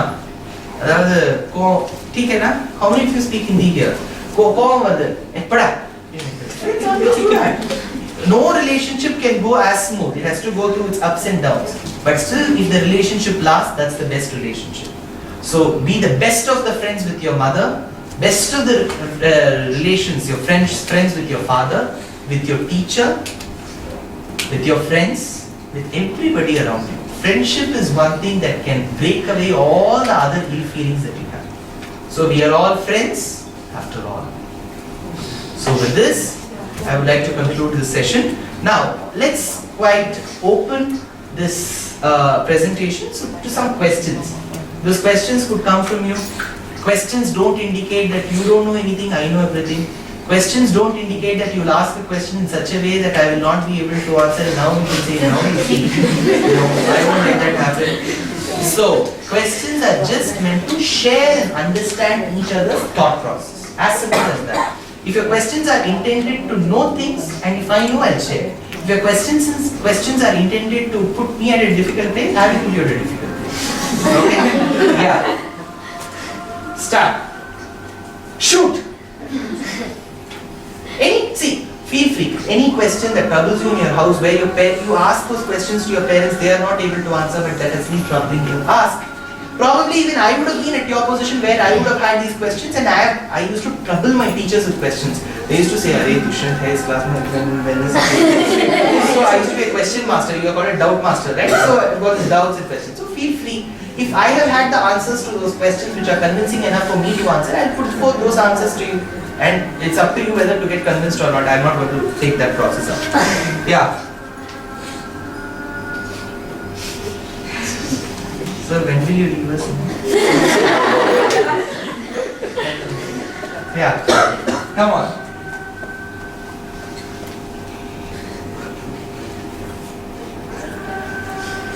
If you don't ask me questions, I'll ask you questions. Start. See, if one starts, let's see. Only, come on. I'll point finger. Somebody save your crowd. Save your friends. Who's going to save your friend? Ask a question. Tuck, tuck, tuck, tuck. Come on.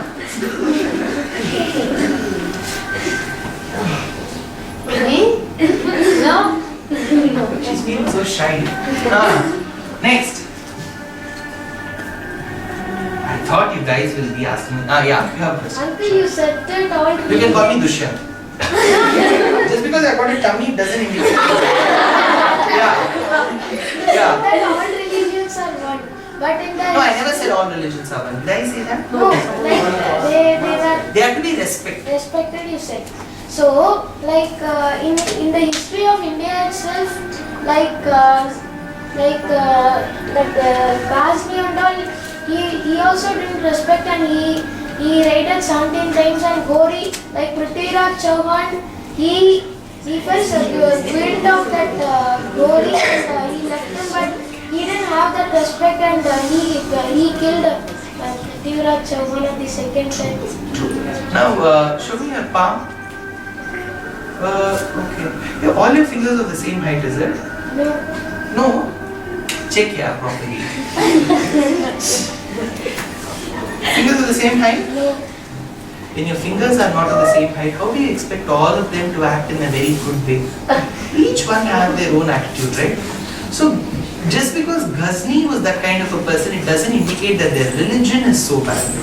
No. Be of that nature. You had so many Hindu kings who were not so good. You had so many Hindu kings who were not so good. You had so many Christians of the British dynasty who did not act well. So no religion can be branded.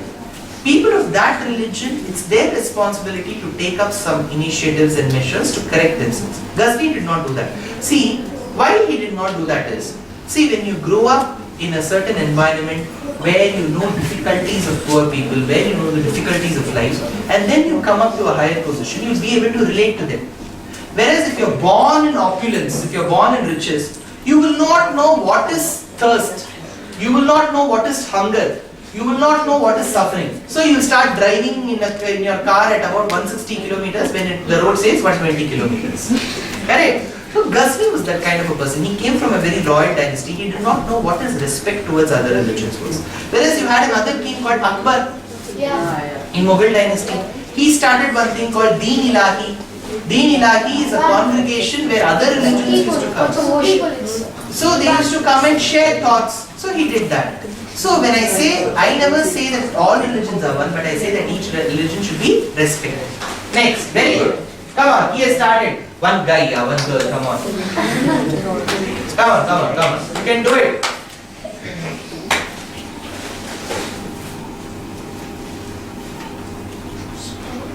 So you nominate somebody here. They should ask a question. You nominate. No, come on, don't, no, nothing. I'll stay with you till the end. They won't do anything to you. Yeah. Nominate. See, Modi has nominated Amitabh Bachchan, you should help in Swachh Bharat. Likewise, you nominate. Ananya va?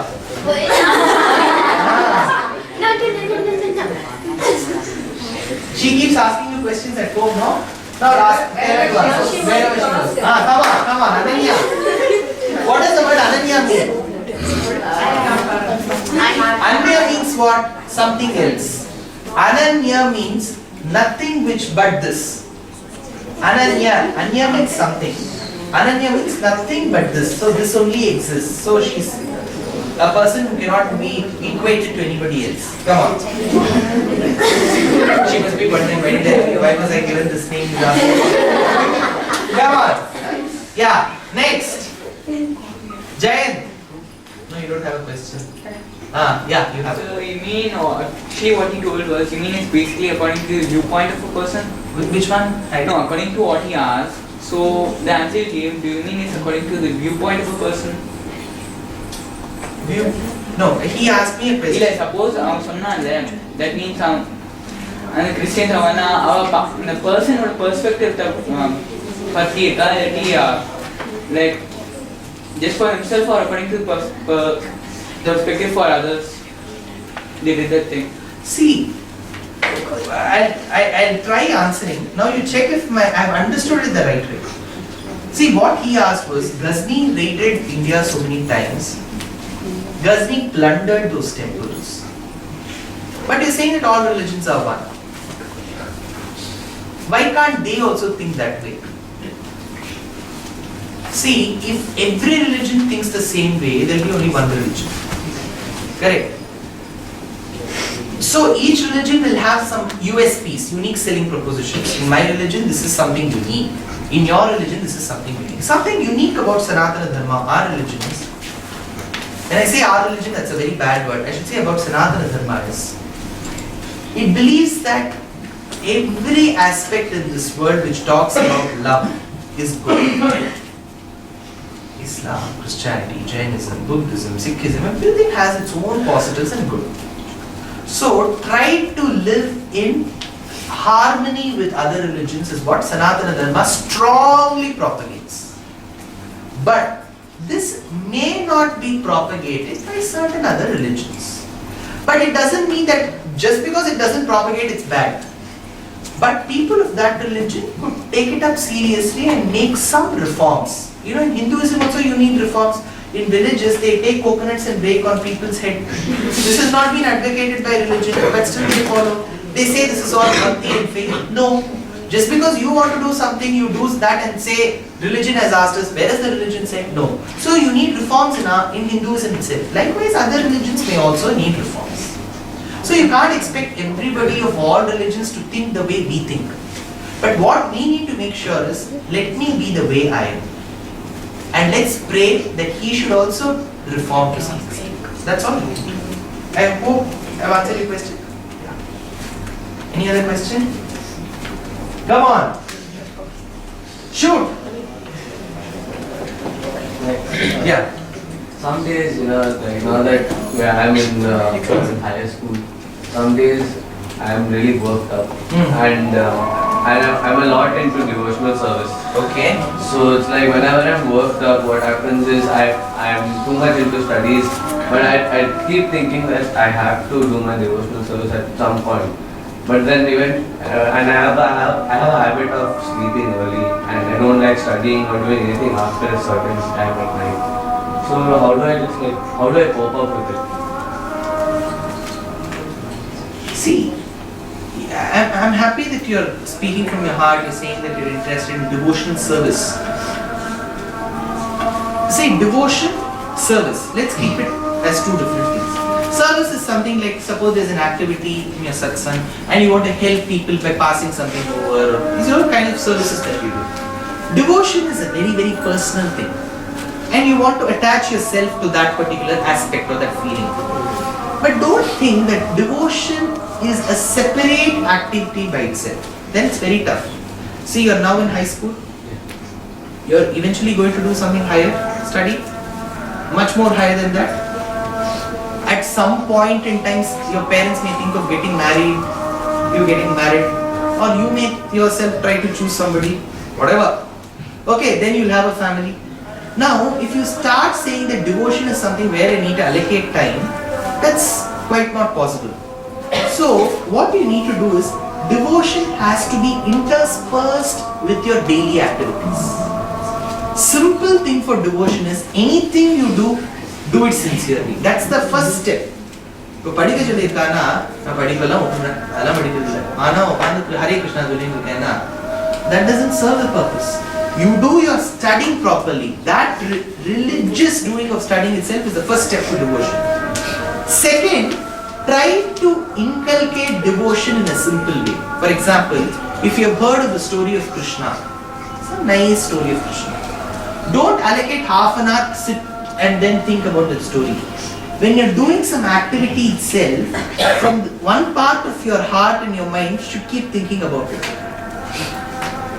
It should keep thinking. You should not say, at times, your mom keeps the sandwich ready. Your school bus comes. How many of you go travel by school bus? Your school bus comes. Most of you, I am assuming, because I used to go by school bus. First 2 days, you'll go at the right time.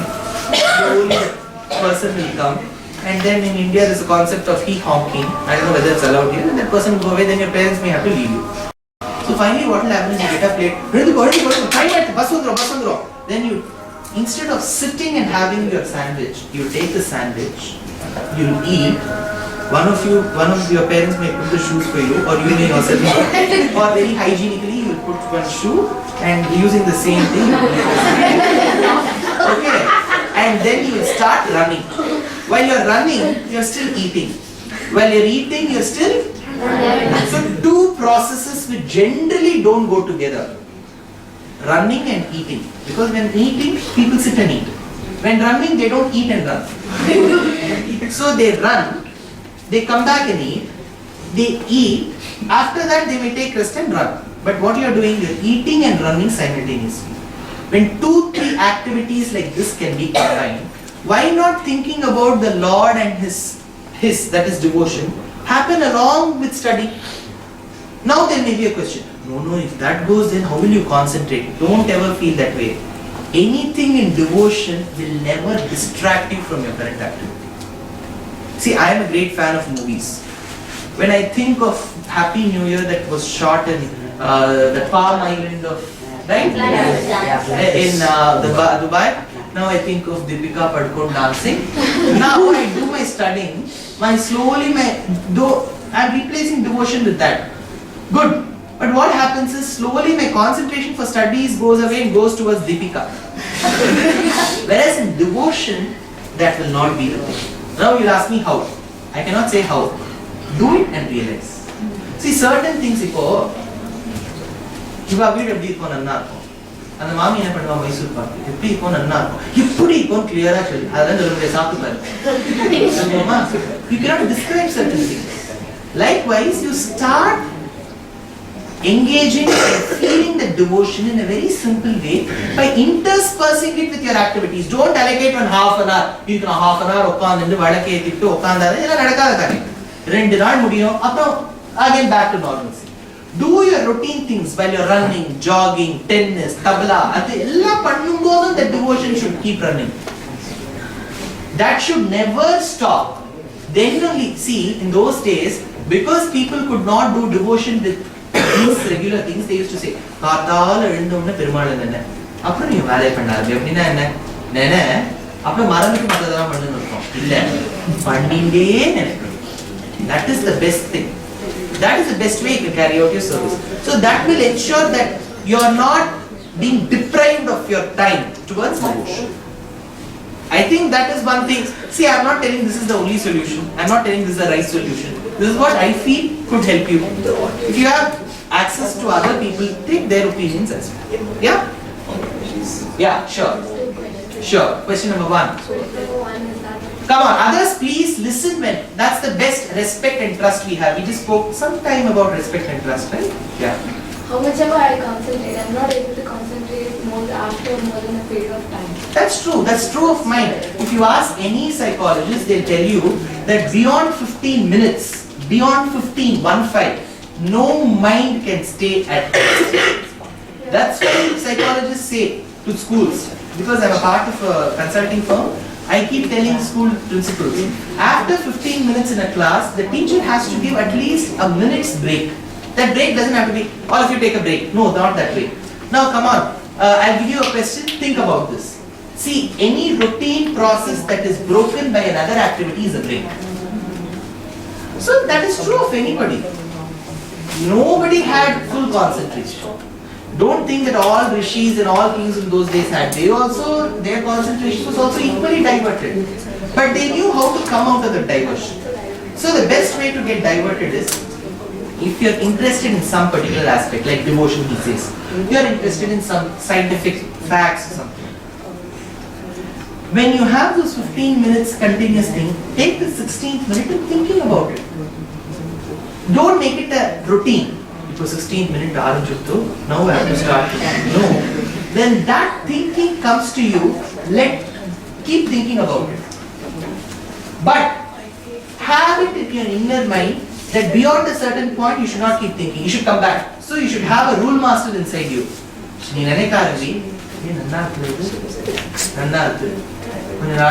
After the diversion mind should say, come back.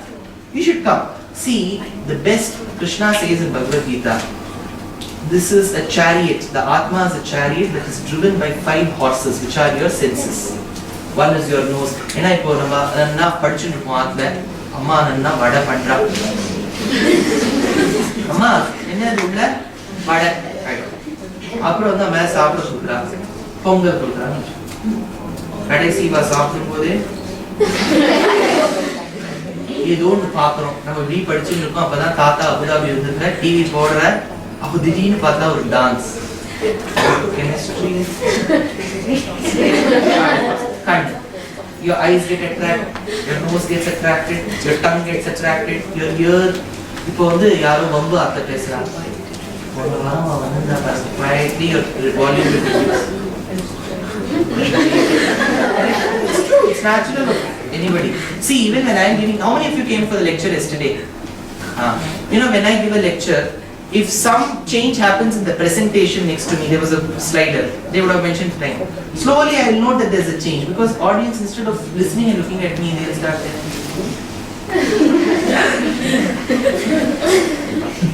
that's true, so that's what is attention diversion, correct? So this may happen to anybody. So the best way to come out of this, asking others what are the ways. Second, finding the ways yourself. You have to know. See, nobody can come and sit on your mind or heart and say, come on, you have to think. What's your mind? Kripa Shankari Pandinjalamata. You should find ways. That's why I'm telling contemplate. See, when you contemplate, there is no answer that you can ever get. Think.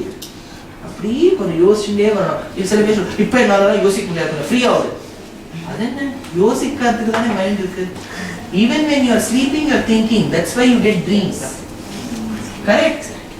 So that you need to come out of it. One way is to take breaks and get diverted in those things which are of interest to you, and then coming back to the topic. Concentration. Okay? Second. How can I create interest on something which is not very interesting?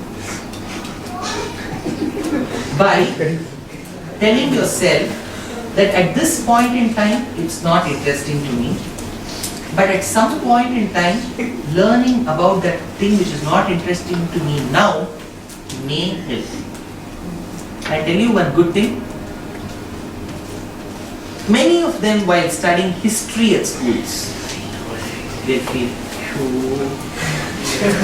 Chola dynasty, first Chola was called this, Magadha dynasty, Bindisara and Ajatashatru, followed by Gupta dynasty, the golden period of then came Muhammad Ghazni, Muhammad Ghori, then Iltutmish, Qutbuddin Ayyub, then came Muhammad Tughlaq, then came Lodi dynasty, Ibrahim Lodi, then came Mughals, started by Babur, Humayun, ಅದಕ್ಕೆ வந்து பஹாதுர் ஷா ஜஃபர் ಅದಕ್ಕೆ வந்து இந்த British குள்ள வந்து இப்போ Sonia Gandhi Indira Gandhi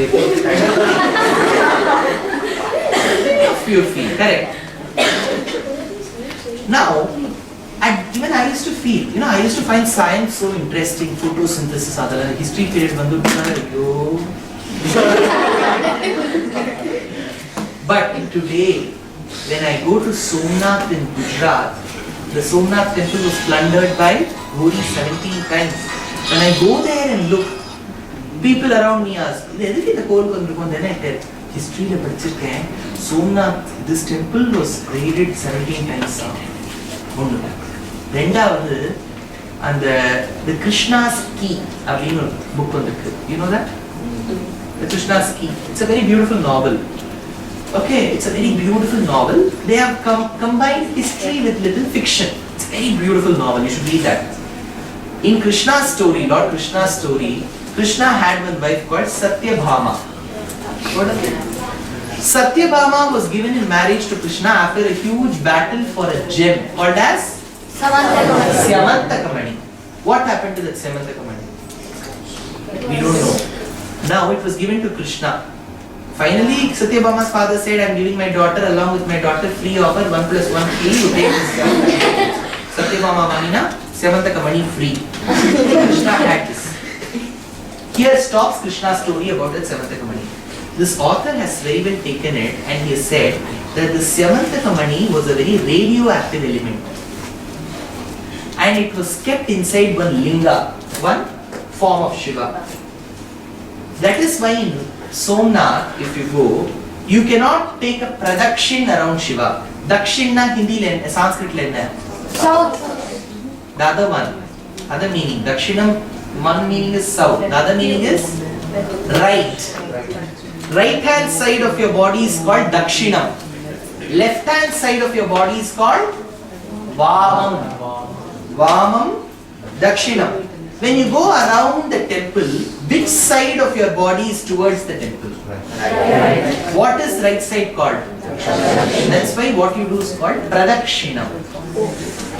Got it?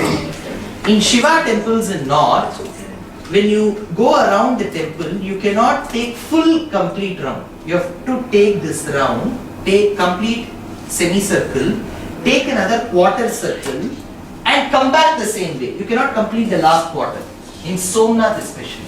If you go to the temple, you will find. Why? Because the author says that Syamantakamani, which is a radioactive element, was kept inside that linga. And that ling had water coming around it. Water used to come on the right hand side through the Gomukha. Since it was radioactive water, people could not take that path and they had to come back. This linga was taken by Muhammad Ghazni to a place called Ghaznibad in Afghanistan. There he crushed this linga without knowing that there is a radioactive element inside it. He crushed, and history says that this person died of a skin disorder. So the author says it is skin cancer. Now history is there to say that he took the linga and died of skin ailment. Krishna's story says that Syamantakamani was a radioactive element. So the author has used historical evidences to make a fiction. Now the moment I go to Somnath, I will tell, in history I have read about Somnath which was attacked. Ghori and Ghazni came much before Mughal, Tughlaqs and Khiljis. It must have been in the first 10th century. Now, what I studied in 10th standard, which at that point in time was not interesting to me, became interesting later. See, whatever is not interesting now, the best way to convince yourself is, as of now it's not interesting. As of now it's not helpful. One day or the other it will be interesting. So this is the best way that you can learn. Whatever you learn today will be helpful someday.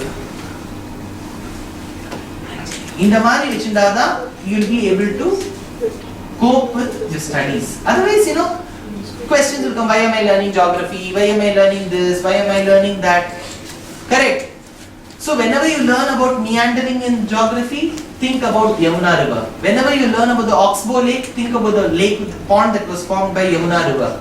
Whenever you think, how many of you have read about the mushroom rock in geography? Very good. How many of you have read about the gorge formation? So probably tomorrow when your parents take you on a trip to Grand Canyon, you will find the world's deepest gorge. When you find cold currents and hot currents that affect the climate of the coast of a country, you have heard of this, cold currents and hot currents?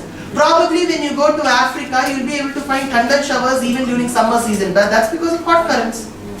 You will find the confluence of rivers in geography. When you go to Ganga, Yamuna, Saraswati, Triveni, Sangam, you will find 3 rivers meeting.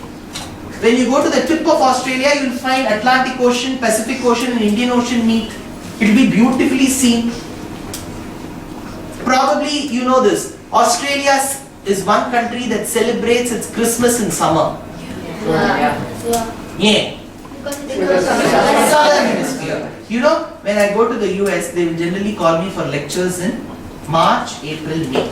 Because for US, that's the summer time. Because December, January, February and start of March is winter. So they'll call me in March, April, May. So geography says that US receives its summer in the first half. That's why they've got the northern hemisphere concept. Whereas when I go to Australia for lectures, they invite me in September, October, November because that's summer for them. See, whatever I've studied in geography is put to practice. So how different is it? Yeah. Any answer your question? Convincingly? Next. You've got, yeah, I'll come back to your question. Somebody else has a question? See, I want the most interesting session of my entire trip of Abu Dhabi is not yesterday's lecture or today's evening lecture, it's this lecture. I'm not bothered about the old people listening to my lecture. I want you all to listen. So feel free to ask a question. I'll feel really good if you ask me a question. Even if I don't have an answer, I'm not bothered. I just say I don't know.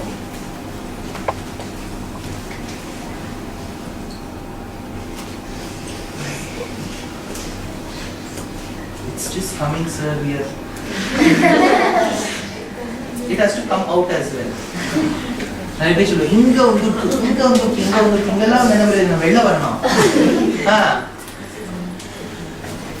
Any other question?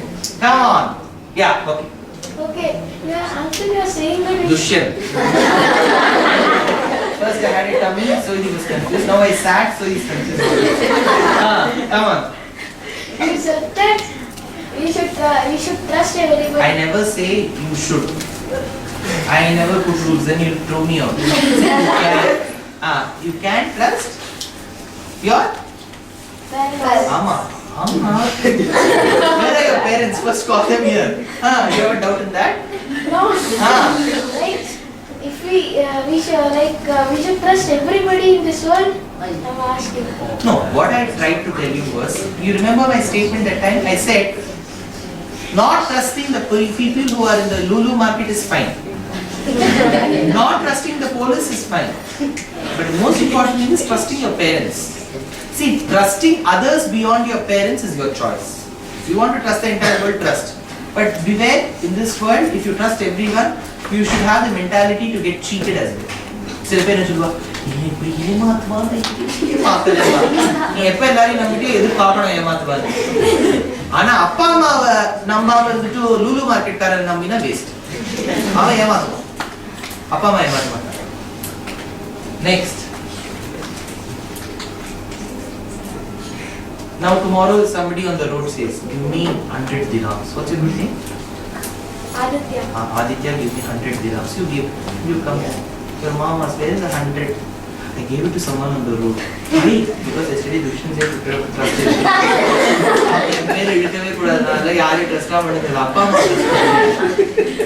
Next. Come on. How to deal with a person who likes to be hated? Who loves to be hated? By just avoiding that person. We want to tell him something, but he is not ready to listen to our point of view. He just tells, when we try to say something, he says, I like to be hated, I don't care what you say. I like to be hated, I don't like what you say. Now, how do we get through to this person?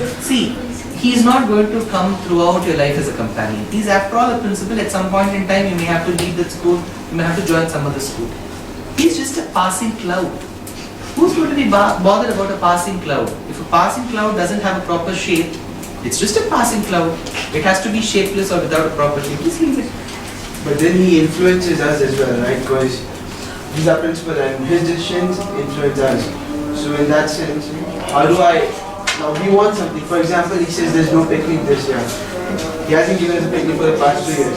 So we asked for a picnic. And he says, I like to be... So this has been the last year with our class. We expect for a picnic. Okay. So Now, how do we deal with it? okay. You asked for a picnic the legal way, the right way. he still had a choice to give you an option whether to go on a picnic, but he didn't choose that option. He said you can't go. You still requested him. He said I don't mind being hated. So it simply means he's not giving you permission to go for the picnic. As simple as that. But you still want to go with your friends. Now, how old are your friends? In your age? 17. 70. Okay. And as far as I have seen, you've got great roads in Abu Dhabi, you've got great roads in Dubai, and you don't find that much of traffic as what we have in India, hours together of traffic, though there is some to an extent. And it's relatively safe here. You have to be in your speed limits, you have to drive the right way, you've got it. Now one of your friend's father may have a driver, correct? You'll all have cars. Get a group, tell each of your parents, school is not allowing, this is the last year, we want to go out, we'll go today morning and we'll come back in the evening. Don't worry about us, we'll be safe. Go and come. We have planned that as well, and he says that if you plan anything against us, I mean, without my permission, he's going to take action. Come on, don't so I tell me have all no this. clue what to do. Come, when you go out with your friends, all the principal and all that. He says he's shocking us, but he actually showed his evidence that he's shocking us. That sees us after school as well. No. See, for example, if your father or mother, your friends' parents, they know that you're going and they say, guys, go out and come. What's stopping? See, there are some people who may try to threaten and create that kind of a scenario which is unwarranted. Don't be bothered. See, at school, respect him. At school, follow the rules. At school, rule. When you come out to each his own. Follow rules outside as well. But ensure that you inform your parents and you go out. He has loads of work. He'll have his own family with loads of problems. He's not going to keep following you like one back there. So, see, this is the best way. See, the other way is to revolt, which is not the right way. See, revolting, protesting, these are all ways which I feel will be redundant to a person who knows that he's not going to change his decision. See, if someone says, I have to think about it, then you can go convince. He says, I love to be hated. He's going to love you all the more if you have to hate him more. As simple as that. So find out other ways how you can get your dreams fulfilled. So yesterday I also heard that if you want someone to be good to you, you have to say that they are good. So If you want someone to be good to you call them you're really good. So just Yes. to live up to the name, they'll have to be good to you. See, that's a very, I don't know whoever said this. See, there are various thoughts that, see, if you're a poet, if you know how to make verses, I can make any kind of a verse. And finally say, there's a different way of putting thoughts. All that I've said is beautiful. The moment I say this, everybody will wow. See, whatever I say in a poetic way cannot become a proverb. It has to be time and tested. Correct? It has to have undergone a lot of trials and errors. What Sanatana Dharma, see, I very strongly believe in the tenets of my religion. Our religion simply states, if there is someone whom you feel doesn't believe in the holy thoughts, don't force him, don't curse him, don't hate him, stay away from him. As simple as that. Silence is golden, as beautiful as that.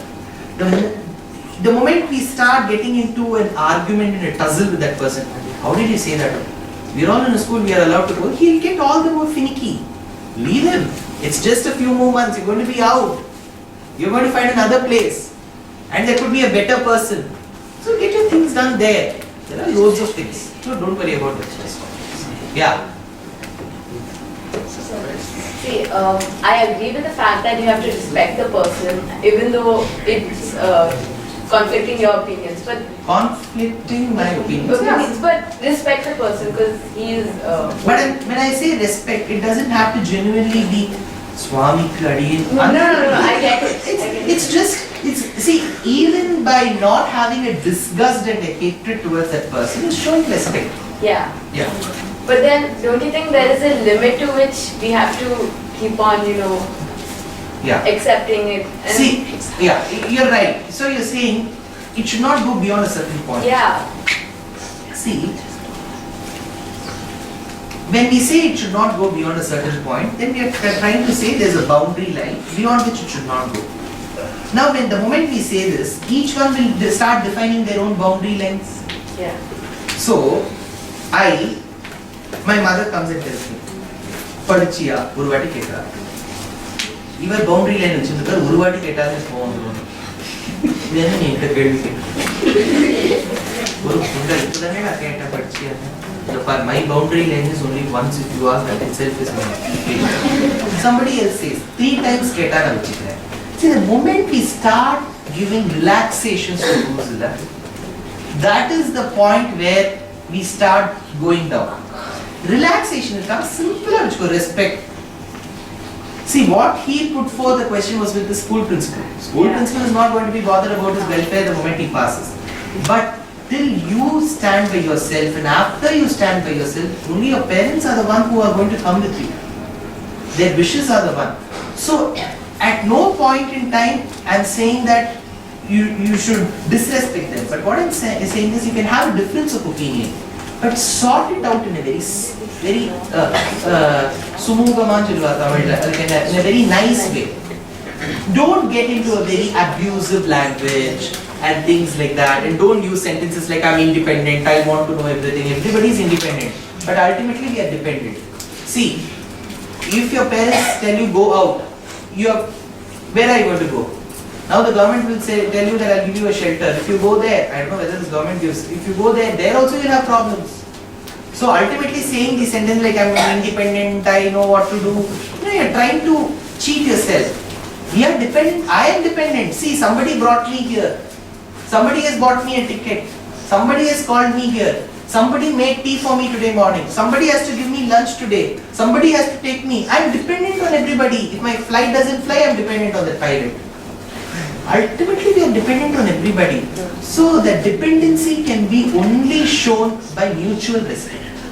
So, I know at certain points in time you may feel irritated. The best way is find out ways where you can divert that irritation to. You know what? My cousin, when she gets irritated, she'll take one book and she starts studying. That's where her frustration goes into. Some people will switch on the music and they listen. Some people will just go and sleep.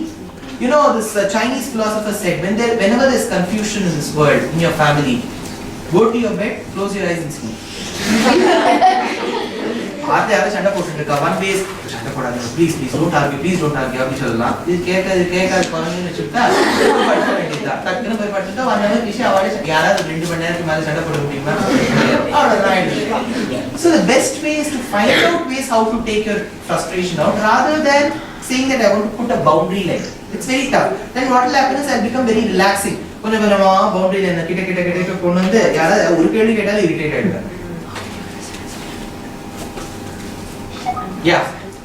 If you're going to a place, if you're walking from city to another city and you have some money and there's some thieves on the way, you have... In your case, they won't have it. In India, you're telling. No, if.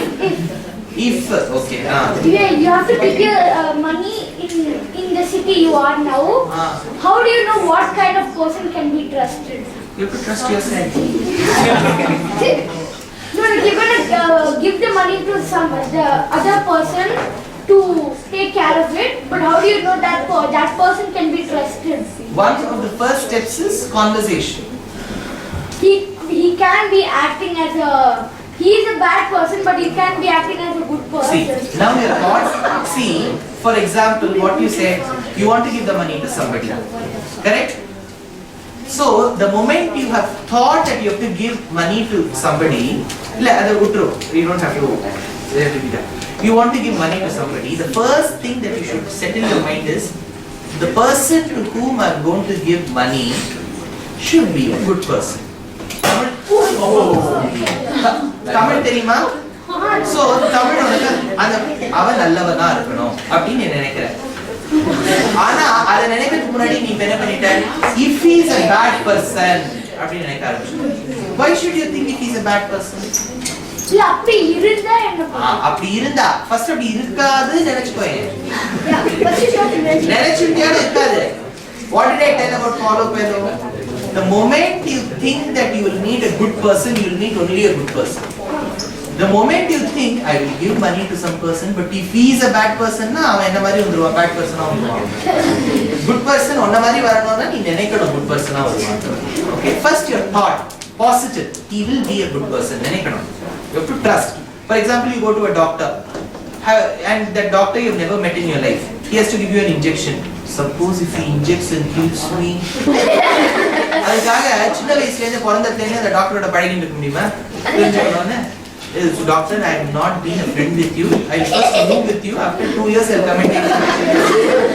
ஏதோ நம்பிக்கையில போய் injection எடுத்துக்கிறோம். So நம்பிக்கை, trust. First trust. If you are getting cheated, இதான் தள்ள எடுத்து எடுத்து போகணும். Okay? So அந்த ரூபாய் பென்ட்ட கொடுப்பியா? He'll say, I don't trust you. Next. Done? Questions done? Any other question? No? Oh, finally, Ananya. யோசிச்சு கேக்குறா. முதல்ல ஒரே வெக்கம். கீழே கோலம் போட்டுந்தா. இப்போதான். How can Krishna be a brahmachari? Though he's married. Okay. This is something that may not be required at this age of yours. So, know that he was a householder as well as a brahmachari. At a later point in time, probably 2-3 years later, if I'm going to be coming here, you're going to be around, I'll be able to. Thanks. Yeah. So thanks guys for having stayed patiently, having taken your time.